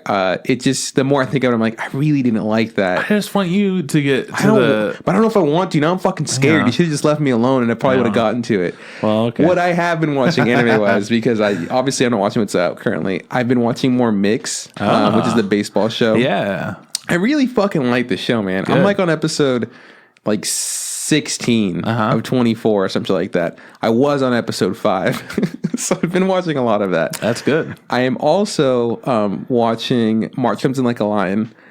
Which I really want to watch that. Which aired a long time ago. Like, I mean, I feel like maybe like the first anime season of, maybe near the first season of like anime for us. Like, it was like the second or third. I remember specifically because we talked about it when we went over to Kyle's to play D&D, which we were only there for about a year-ish. I want to say like around the first year of our podcast or whatever. I always remember like liking the art style of March Comes in Like a Lion. Gorgeous. Always being like, it's animated very well.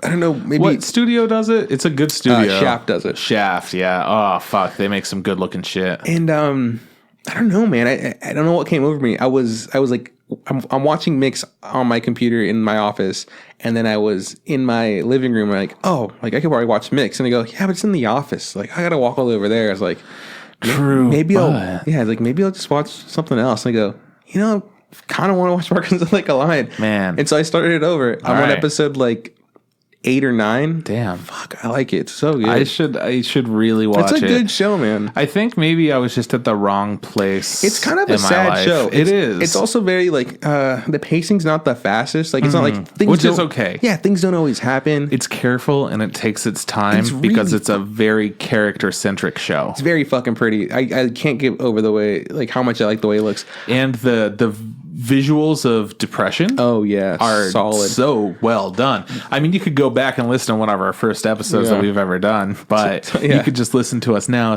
telling you that they do such a good job at representing emotions through visual sequences that you didn't realize could convey such a strong feeling from you. Yeah. So for March Comes in Like a Lion, if you don't know what I'm talking about at all, it's about a shogi player. Shogi is like Japanese chess, more or less. And he, he's gone professional. He's around high school age. I think he's like 16, maybe 17. He's not an adult yet, and we kind of see him struggle with his depression. And we got to stop this podcast. I got to go watch it right now. I'm feeling like, oh man, the animation and character design. He meets people and how he deals with them and how he deals with his trauma. He's lost his biological parents and his sister are dead.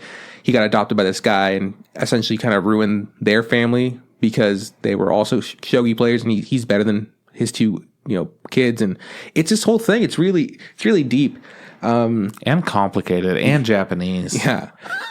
So you can watch that. It's on Netflix. You can actually watch it on Netflix. Do they have both seasons on Netflix? They have both seasons on Netflix, and they're both dubbed. Hell yeah. And subbed, right? Yeah. I'm pretty sure. I think there's going to be a third one coming out eventually. From what I've heard that there isn't. That it's not done. But I'm fucking loving it. Mix, March Comes Like a Lion. These are old shows, so they're what I'm fucking watching. That's fine, man. That's what you got. Let's get into the news, yeah?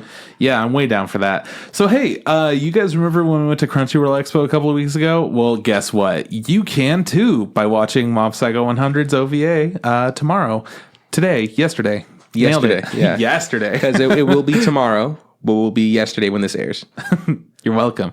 So you could just hop on Crunchyroll and go ahead and watch that. It's worth the watch. We've talked about it, right? It's so good, yeah. I mean, if you are a fan of Mob Psycho, watch it. Yeah. It does continue a little bit Mostly it focuses on the new character in The Office. Mm-hmm. So for those of you that haven't seen Mob Psycho, I don't want to spoil too much about that, but it is for sure worth watching. Mm-hmm. It's not just like a goofy ass OVA. It has a lot of heart in it. And I was super surprised, but also like, oh, Mob Psycho, you always get me. Yeah. You know? Yeah, for sure worth a watch.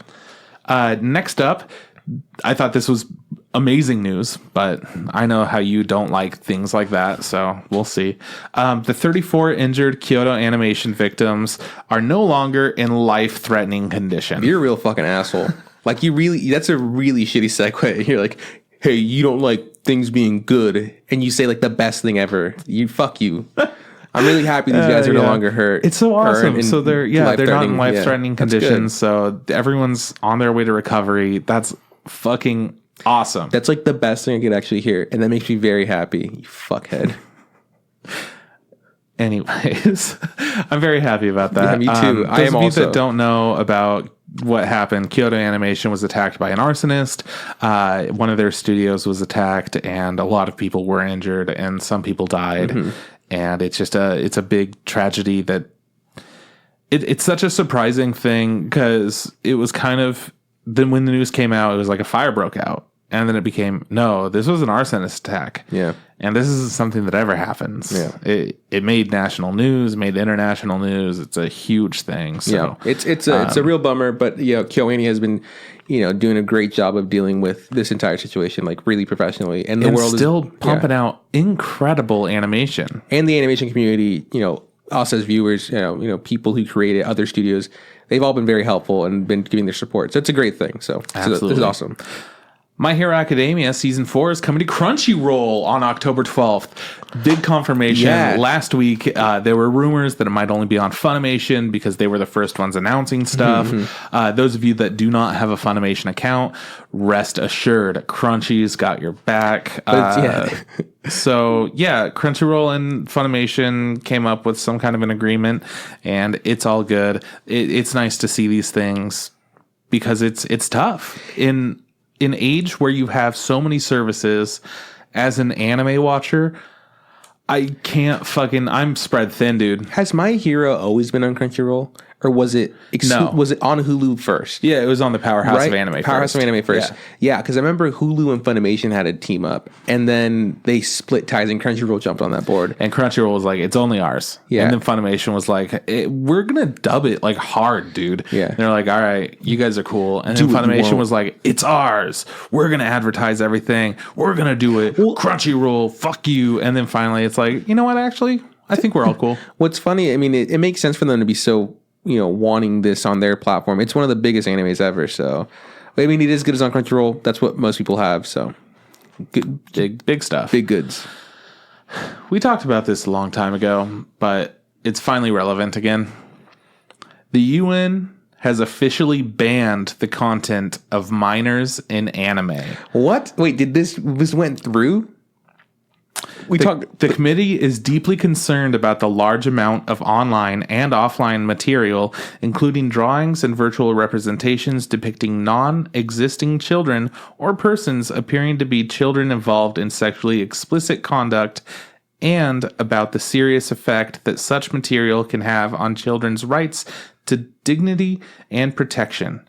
The committee encourages states parties to include in their legal provisions regarding child sexual abuse material, child pornography, representations of non-existing children, or of persons appearing to be children, in particular when such representations are used as part of a process to sexually exploit children.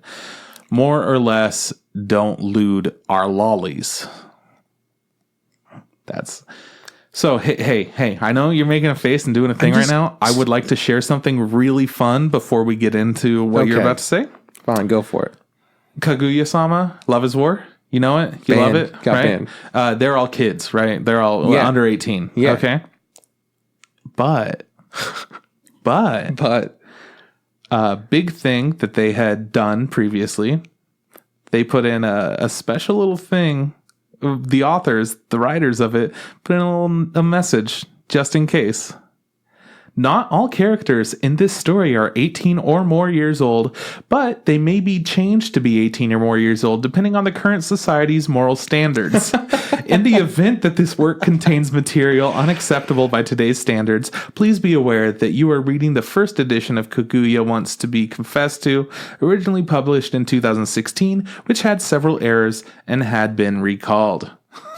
Isn't that amazing? So all you have to do is be like, hey, everyone may be 18 depending on how everyone feels about shit. It depends on how you quantify time and space or whatever. It depends how you count, do you count age by like 1, 2, 3, 4? Like how do you do it? It's the most amazing fuck you. This fucking blows my mind. Okay, so that's the issue, right? That's the real question. And that right there, that's the biggest like, hey man, these characters aren't 18. Well, I mean, they say that they are, like, if they want to be. Yeah.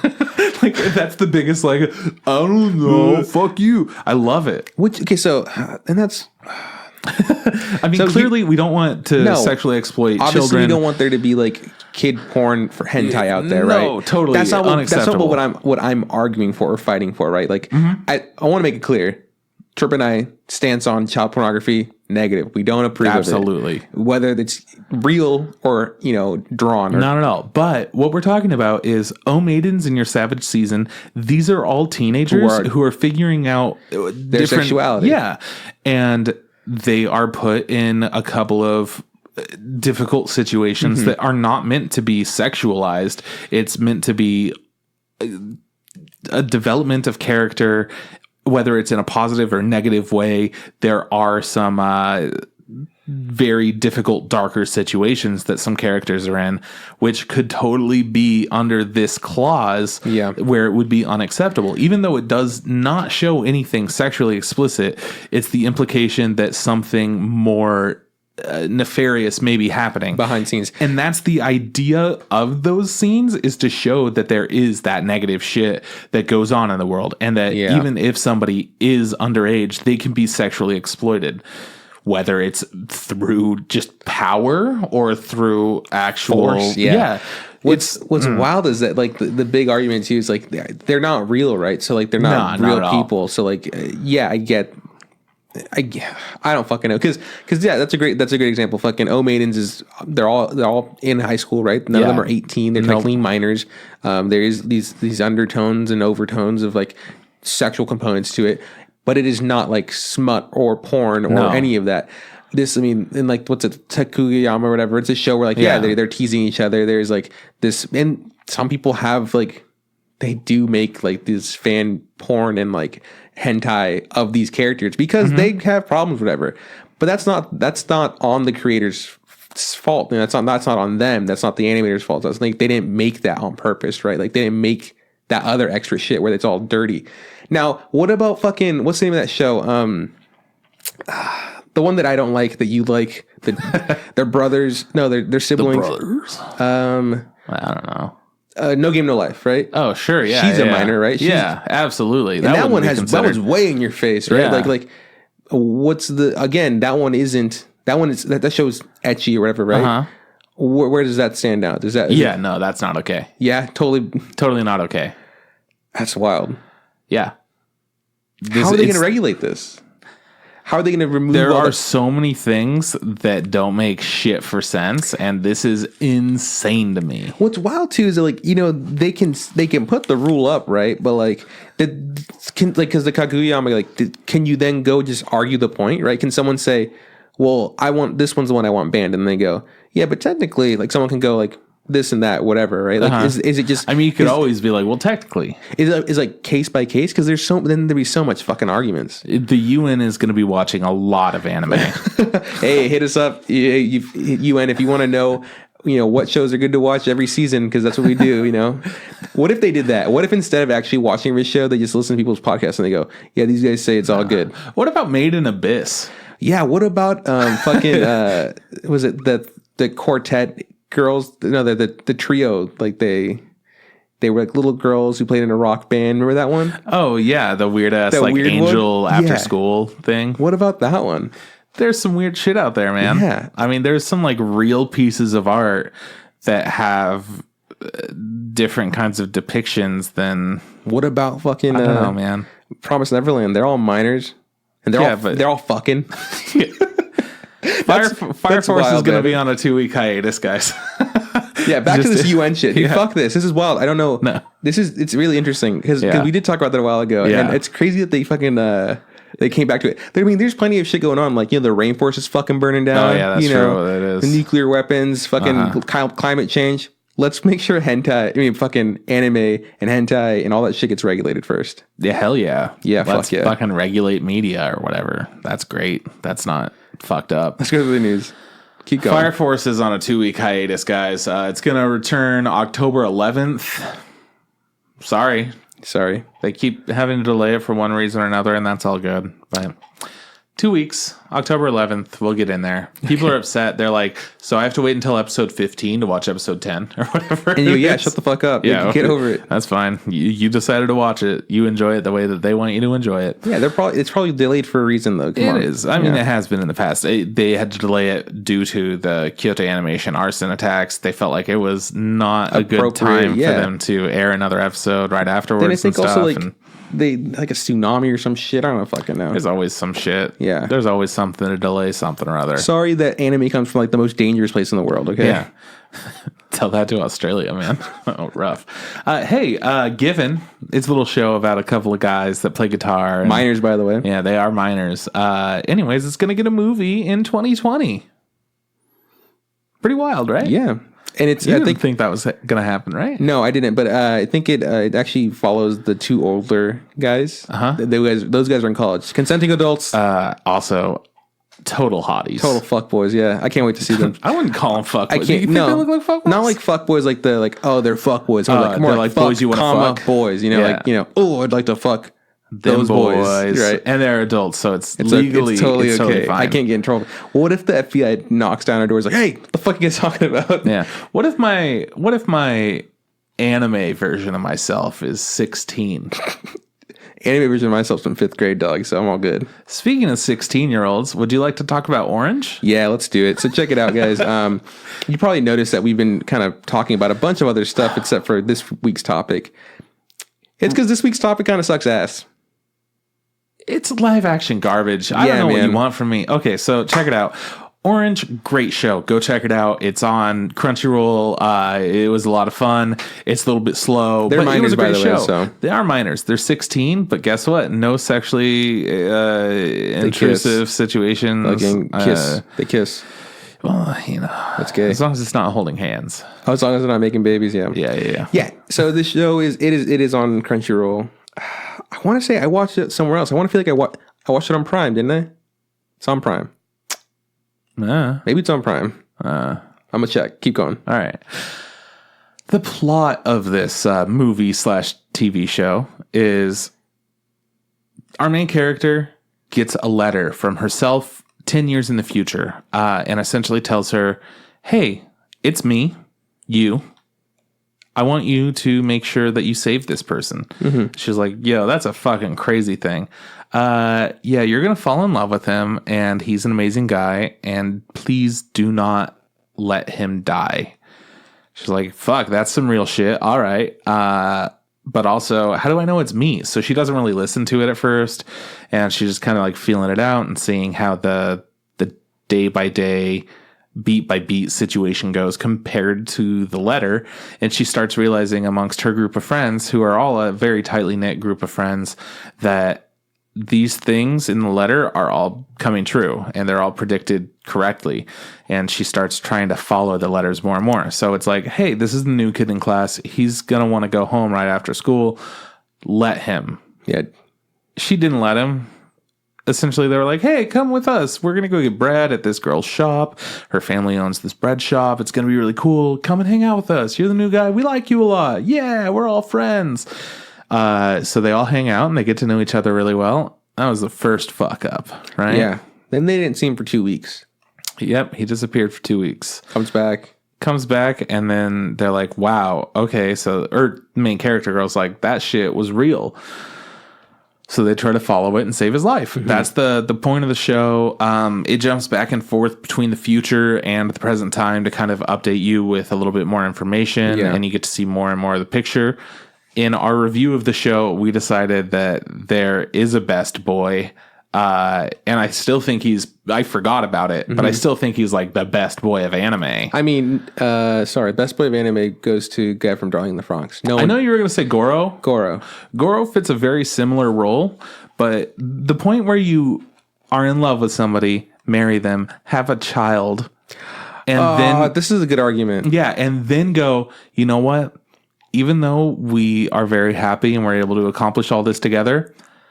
go have sex with that guy that was 16 years old. I mean, Goro more or less, he did similar shit. Similar. He takes a back seat to the girl that he likes because she likes his best friend, and best friend fucks off, and he's just like, I know you don't love me, but I'll make you happy. She settles for him. They have kids together. It's like very similar. And you got to think in the back of Goro's mind, it's like, yeah, I got her. I'm not the one. But I'm not the one she wanted, Yeah. There's for sure that. God, that's a good argument. Fuck you, man. Now I'm thinking about who's the best. I think Suwa is best boy. Yeah, okay. He essentially is just like, I don't want my friend that I was friends with for like a year to commit suicide like 10 years ago. Yeah. So I'm going to say, fuck my life. Just go and do that other shit. Orange is like... And no, it's not only that, too. It's to think that he thought all of that, sends a letter back to himself, and knows, I am such a fucking good dude that even though I'm totally in love with her in the past, I am going to make the right choice and save this dude's life in that moment, even though I know it's not true yet. Yeah, or whatever. I don't know it's true. He knows that future self... future self knows past self so well that he'd be like, damn, past self, do the right thing. And I know you'll do the right thing because I'm you. And past self goes, fuck you, future you. I'm going to do the right thing. I'm going to do the right thing. And it's nuts, right? To think of that. Like, I don't know, man. I'm just thinking if I told myself 10 years ago to go and do some shit, I would be like, fuck off, you. Me. Yeah. And then if I found out that some of that shit's true, I would be like, all right, maybe I follow that a little bit. But if they were like, sacrifice all of the things that are making you happy right now. Your child, your wife, this life that you have. It's like, nah. It's just a very wild... Like I'm selfish enough to know I wouldn't do that. I'll ask you a question. I'm going to digress real quick. All right, let's do it. Time travel, right? Like going back in time, fixing things. Have you ever thought of like, if you go back in time, you change this like one thing? Nah. I have. But the thing is, okay, let me rephrase that. Or let me change my answer. I have for sure thought about that, but I've never actually wanted to do it because it's too much goddamn work. And what if one thing changes? So fucking what? Here's the thing. Here's my thing. Like, it's dumb because like I go, man, if I had the ability to change something in the past, would you change it? And I go, yeah. What would you change? I've literally sat there and thought about it, and it's the dumbest shit. Like, I remember, and it eggs me, like, fucking kills me. In 5th grade, we're playing soccer for intramurals, and I was the goalie, and I let the ball get past me. And I remember thinking then, as a 5th grader, man, if I could go back and change that, I would. 26-year-old me still thinks the same thing. I would have dived left instead of diving right. And it doesn't make any sense. It doesn't fucking matter, right? But I think if I had the power trip, I'd fucking send it. Because you know what? It's fucking killing me, dog. I need to save that goal. We still lost, by the way. We lost by like 4 goals. But that was the biggest But one of them went through me. And I was like, damn it. I feel horrible. Yeah, man. I don't know. I don't really have anything that I would go back and change because... I'm where I'm at now because of all the things that fucked up, and like I'm okay with it. Yeah. And there's nothing that's major enough that's like, oh yeah, I could for sure stop this thing. Yeah, like, but nothing like hey dude, don't marry the love of your life and have a fucking kid and be happy. And that's the thing that fucking I loved this part in the show, and I'm happy that they still kept it in the movie because I feel like when they make a movie, they could take some liberties. They could be like, here's the entire story, but I'll change it a little bit to make like something that we won't actually show a little bit better. They kept the sad storyline of being like, okay, they're going to learn, which also felt very contrived in the movie. Yeah. Where they were in science class and they're like, hey, y'all ever thought about time travel? Yeah. And then everyone's like, no, what's time travel? Never heard of time travel before. They get back into that. And the conclusion that the teacher comes to with the class is, yeah, you could go back in time and you could change shit. But that won't change your reality. That'll just shift timelines. So that other reality that had stuff changed is different. Mm-hmm. And you won't necessarily continue on in that one. Yeah. So you are still in the same world that you're in, but now this other one has changed. Yeah, you don't actually change the present, the time that you're in. You just make a parallel fucking timeline.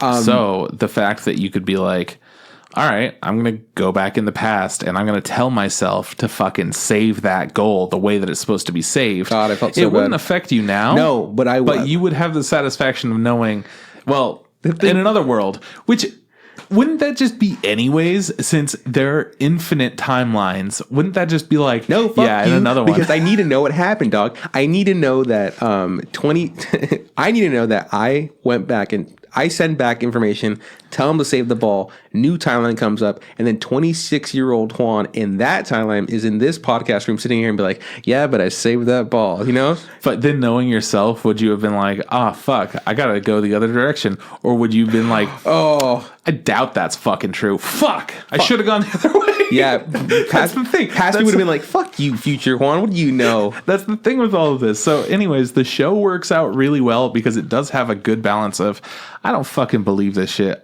Shit, this shit's real. Yeah. Over and over. The movie, the reason that we haven't really talked about it yet is because the plot stays the same for everything. There's very little inconsistencies. It's essentially the exact same thing, just more condensed. The movie is a little over 2 hours long.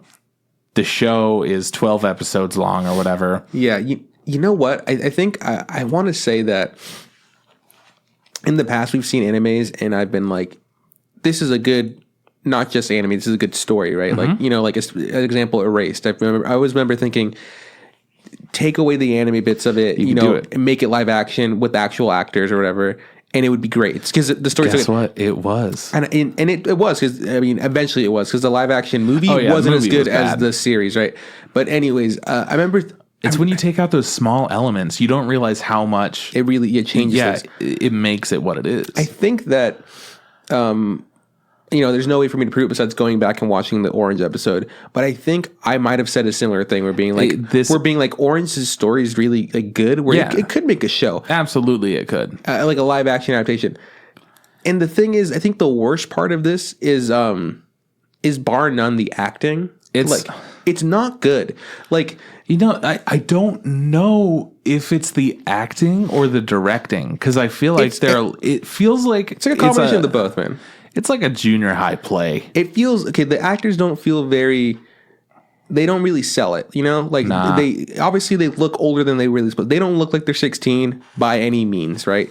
They look like they're in their 20s, which is an issue because they wanted to keep the same actors instead of like de-aging like we have in all the film and stuff today in the United States. Yeah, they were just like, okay, we want you to look like you're 26 and 16. Now grow out your hair a little bit. Yeah. So or like they'll do this shots where you have longer hair and they'll cut it for the younger and ones. then they like make up the fuck out of them, trying to make them look younger, but they look older. They are older. They're all in their 20s. Like the Erased series, that's a great example of a live action, adaptation. Those kid actors, fucking amazing, man. Let me tell you. The adult actors, really fucking good too. This one, I don't fucking buy it. There's a scene where like the adult versions of them, right, are crying because, they're reminiscing about their dead friend on his birthday, and Best Boy is holding his baby, right?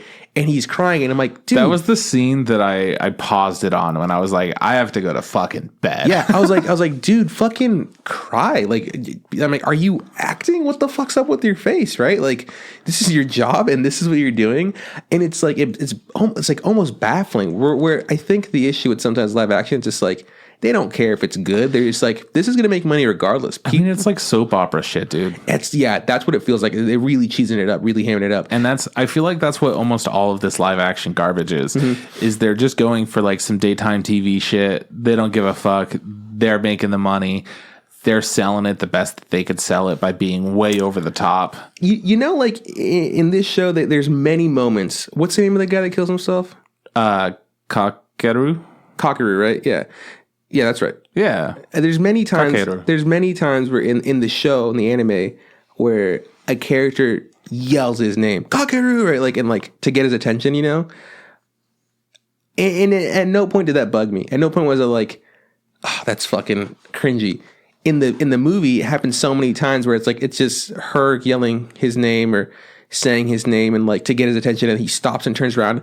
And I fucking cannot lie that I really felt really just gross about it. I mean, it's like, holy shit, why? I mean, okay, let me just ask you this personal question. Mm-hmm. How many times have you been in your life and you've had to yell out somebody's name because they're far away? It doesn't have to be over something dramatic. It could just be like, hey, you're a dude in the distance I need to talk to. Maybe like a handful of times. So you've done it before. Yeah. Did it ever feel unnatural? It felt like you had to do it on purpose for a reason or another, right? Yeah. Never did I do it and felt like, oh, that was weird, man. Now people are looking at me. Obviously, I yelled at them because I needed their attention. Yeah. You needed it for some reason or another. That's for sure how the anime feels. They needed that attention. There's that they emotion, needed it for some moment. Feeling. They're like, here it's not there. It's but man, if I'm from my front door to my bedroom or whatever, you're heading out the door and I need to catch your attention, it would be like, hey, Juan, like, yeah. It would be, and I'd probably like, what's up? And then like turn around. Yeah. I'm not going to stop dead in my tracks. There was for sure that distance. I remember, I don't care what the main character's name is. Let's just say that right now. I don't remember anyone's name except for Suwa and Anzu. And Kakeru, yeah. Yeah. Kakeru. Anyways, she's running down the hall. He's like at the lockers. She is right by the lockers. She's like, I don't know, dude. She would be a set of lockers away ish. It's like less than 10 feet. Yeah, she's like, Kakeru! Because she's been chasing after him, but it's like, dude, why don't you scream at him when you can't see him, and then maybe you'd be like, the fuck? And then you'd be like, Kakeru, there you are. Instead of like, Kakeru!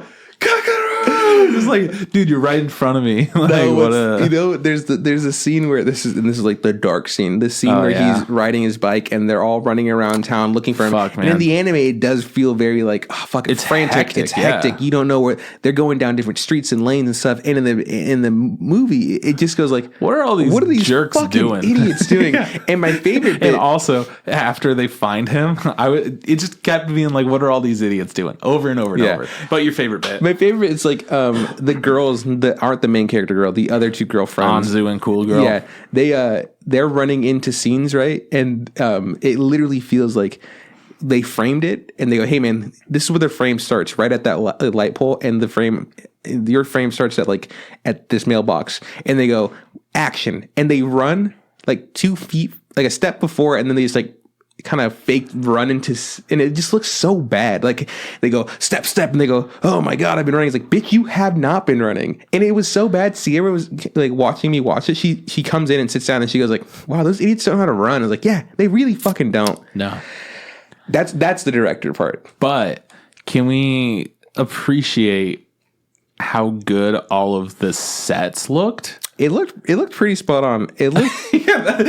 I'm just saying. Now let's get into the appreciation. It did really look like the school that they were at. Like from my recollection, it felt really appropriate. Like Anohana, they nailed the characters and everything. Like the set, everything was perfect for Anohana. With Orange, they just nailed the sets, not necessarily the characters or anything like that. I feel like the characters. Okay, we'll go with like main character boy. He was short enough because he wasn't super tall. Yeah, soccer boy could have been a little bit taller. You know, the best boy. Sure. But he was taller than the last person. All I'm saying is he didn't look as like charismatic. He wasn't as handsome. We got glasses guy. They literally just threw glasses on some idiot. Yeah. It could have been anybody. They just threw, and then there's the girl with the straight hair who was taller. Sure, she had straight hair. She's fine, whatever. The other girl, the girl with like that works at the bakery, what they were going for. Didn't really land though. Didn't know. Like they tried to do with the hairstyle, but this girl was shorter. Her hair was different. She even had like spiky teeth. I almost want to say like this like fucking tiny mouth on this bitch. Yeah, she was feisty. She had some of the personality. Essentially, she was bubbly in the movie, in the show, she had personality. She wasn't just bubbly, but yeah. And then main character girl, total dud. Like, who the fuck cares? absolutely. I mean, she was already like the most boring character in the show. Yeah. Oh yeah, without a doubt. But that's fine. It did not work for a movie. Yeah. It made it way harder because in the movie, the focus was her. In the show, she was a vehicle so that you could see all of these other people. Yeah, that was kind of my biggest concern. I mean, my biggest issue with the whole thing was like, I remember liking Orange a lot, being like, yeah, this whole like, and we did talk about how boring the main character was. I remember that. This future note stuff, like, that's kind of interesting, and they're gonna save somebody. That's pretty cool. But I remember really liking like even the side characters, like, you know, the absolutely. I was like, I really like Best so Boy. good. I was a fan of the two girls that were always together, you know. And then there's like fucking manga dude who's like, yeah, these guys like they have their fucking elements to them that makes them entertaining. Bitch Girlfriend Senior. Oh, Bitch Girlfriend was great. Yeah, like in the anime, and then in the movie, I'm just like, yeah, it's really just about Suicide Boy, main character girl, and then we kind of see some of, you know, Best Boy. I'm so mad that Bitch Girlfriend was just an asshole. She was a huge dick during the movie, but had no personality or any character other than, I'm pretty. Also, fuck you. Like, what? What? That's not a character. That's like drastic. The other three characters were just kind of there. I think one of them didn't say a line until like 45 minutes into the movie or whatever. And you're like, who are you, dude? Besides being what like, the fuck? Hey, what's up? I'm so and so. You know, fucking. I don't know, man. I don't know. Hey, that pool. They did a really good job at having a like real ass looking pool. What's funny is that he's shooting a hose of water into the pool, and I'm gonna be like, I remember that being in the anime. Yeah, I'm like, why the fuck? It looked dumb in the anime. It looks really dumb in person. I'm like, why is he doing this? But they did such a good job. Killer. I never understand with this shit. The things that they're like, we have to get this part right, and then the other parts were like, good enough. The relay race was pretty spot on. They're wearing their bandanas. Dumb as it looked horrible in the movie. Yeah, it was like the worst looking thing in the movie. It's like, let's run and do the thing, and it's like, I got a message for him, and they put the message all together, and they always like mouth something really dumb, and oh fuck. In the show had so much heart. Yeah, man. And it's the weirdest thing about this is I don't think about this show ever. What about you? No, not really. This is for sure. It's not something where I would be like, oh, yeah, you have to see this. Unless somebody was really into a specific kind of like, oh, I just like realistic dramas and anime. Oh, Orange is really good. Have you heard of Orange? Yeah. Yeah, sure. I'll check that out. Okay. So, yeah, the movie, watching it disrespect this show, I was offended the whole goddamn time. And I don't even think about this show. The movie did make me want to rewatch the show and be like, yeah, I remember enjoying that show. I think I'd watch it because I like the characters. I want to see them do stuff again. And from my recollection, the animation, it looked really nice. It did look really nice, and it felt genuine and real. Like, the settings all felt really real. And then when I see them in the movie, all the like real looking settings where they're in town, they're on a bridge, they're hanging out in like some fucking in between some trees on this nice little walkway, all those things, I'm like, yeah, so real. And then when they're like in class and like, why is this the fakest shit I've ever seen? Nobody has a classroom like that. That looks fake as hell. No, I like when they're in the courtyard for some reason. It's like, what's this courtyard? And like she yells his name, like he's like 10 feet away. Go walk up. Stop freaking out, girl. And, okay, two more things that I want to get through. All right, let's do it. Okay, so I don't have any other points, so you just go. These are the last two things. Not, I remember not remembering why the show was called Orange, and I was just like, oh, that's right. They gave her a box of orange juice, and I go, is that right? And then I remember the movie tells us, oh, they want to go to the top of this hill, watch the sunset come down, and have the sunset hit the top of the fucking sakura trees, and it all looks kind of orange. And I go, was that a thing in the anime? Must have been a thing in the anime. I'm going to say it's the juice box. Like, that was my... All right, yeah. I don't really know, but I was like... I think it was because she had orange hair, actually, but you know. So did the other fuckhead. Like, the best boy also had orange hair, but I was just like... and they were meant to be together. Yeah, because, gingers have to stick together. They have to. It's awesome. And what's crazy is that their son didn't have orange hair. Bastard child. So you think... No. The ghost? The ghost. Kakeru. That's why he was named Kakeru, because he was a reincarnation. And then, the last bit is, so the fucking anime doesn't answer this. Neither does the fucking movie. Oh, I got the answer. So the way they send notes back to the past is they write the notes because they're super sad. And then what do they do? How does it get sent there? They just wish it really hard? You're an idiot. How did it happen? When they went to the tree, and then do I need to say anything else? Okay, so they buried their notes, right? Yeah, and the time tree that was clearly established at some point during the movie and show. But then someone had to get the notes from the thing and then mail it to them. Yeah, they buried the dead guy at the tree. Come on, you're fucking with me, right? Okay. They don't explain this shit. They're like, time travel, it's too scary for us to tell you about. Okay, so it's just so scary. I would like to clarify that not explained at the all. way that the time travel works in this entire series is just led to believe it's magic because or the will of whatever because love. Love. It's love.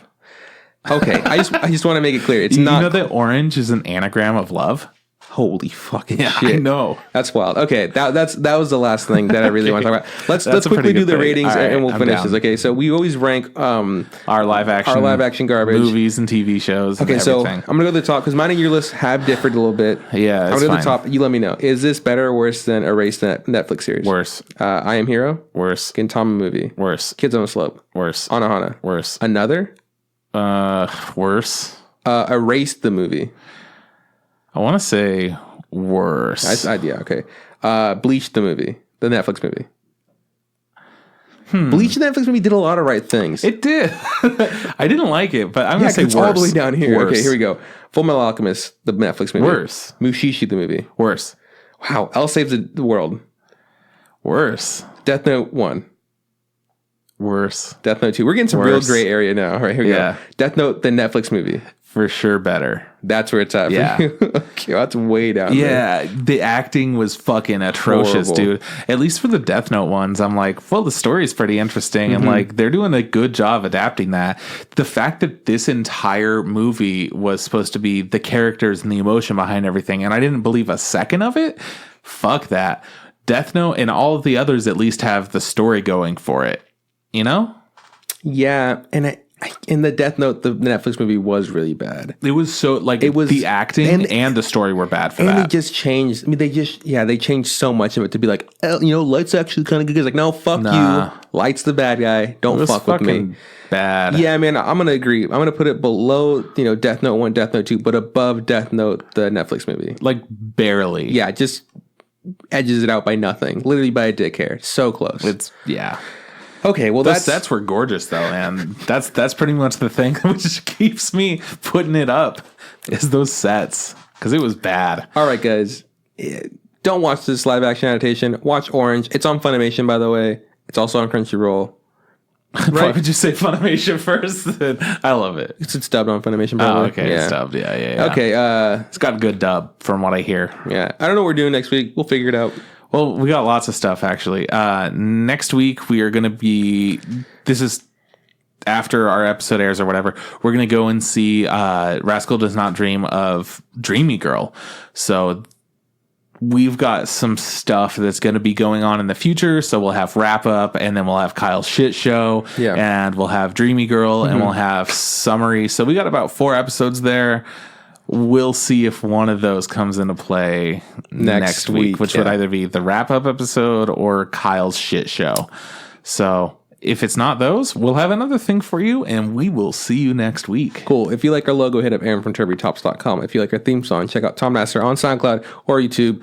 He's also on Monster Hunter. Help him out. Help him out a little bit. Trip, where can we find us? You can find us on Facebook. Look up the Instant Ramen Podcast. Same thing goes for Instagram. Look up the Instant Ramen Podcast. If you want to tweet at us, tweet at Instant Ramen Pod.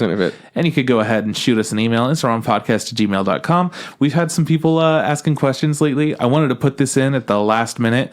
We got hit up by our buddy Dustin, who had emailed us a while ago. We've talked to him before. And he was essentially asking, I thought it was a pretty good question that I think we've touched upon, but we haven't done anything with in general. Anyways, the point is binging versus watching weekly. It's something that we can't really stretch into a big topic, but I feel like we have enough opinions on it that we should bring it up now. Personally, I like binging anime. Always have. I always will like binging anime. But there are certain shows which are really easy to watch week to week. I really enjoy watching weekly shows because I feel like I'm caught up and I could stay in that conversation. I feel like the best show that I've watched from week to week has been Flip Flappers, because there was such a big online following for that specific time as people figured out like different little things here and there. So it really depends on what the show is. That being said, I fucking love binging shows. I just binged Dr. Stone over the weekend. It was a much better experience for me than watching week to week. I lose interest pretty easily with certain things. It really depends on the subject of it. Fucking love binging. That being said, I support weekly watching all the way. I will save up shows sometimes and watch like 5 episodes at a time. It completely varies. And I know that you're really similar, and that you just talked about earlier, liking to condense your having that pressure at the end and watching everything at once. Yeah, I think I just because of the way I watch anime, I think the way I grew up watching anime too was a binging way. And I think that's really what it depends on. Yeah. How you grow up watching it. Because watching it week to week on Toonami, that's fucking dope. It's also it was kind of tough for me because like I was also younger, and you know, sometimes I wasn't always allowed to do that. But like when I was old enough to get into anime, I was like, I would pick series that all of it was done and just try to plow through it because I wanted more of it. And it does kind of depend on the show too. Like I'm not the biggest fan of week to week, but My Hero Academia, I have to watch that every week it airs because like I couldn't wait for the season to be done and then watch it all together. I'd fucking blow up. Yeah, I love things like that. I love those little like you have so much excitement over it. You have to keep watching it.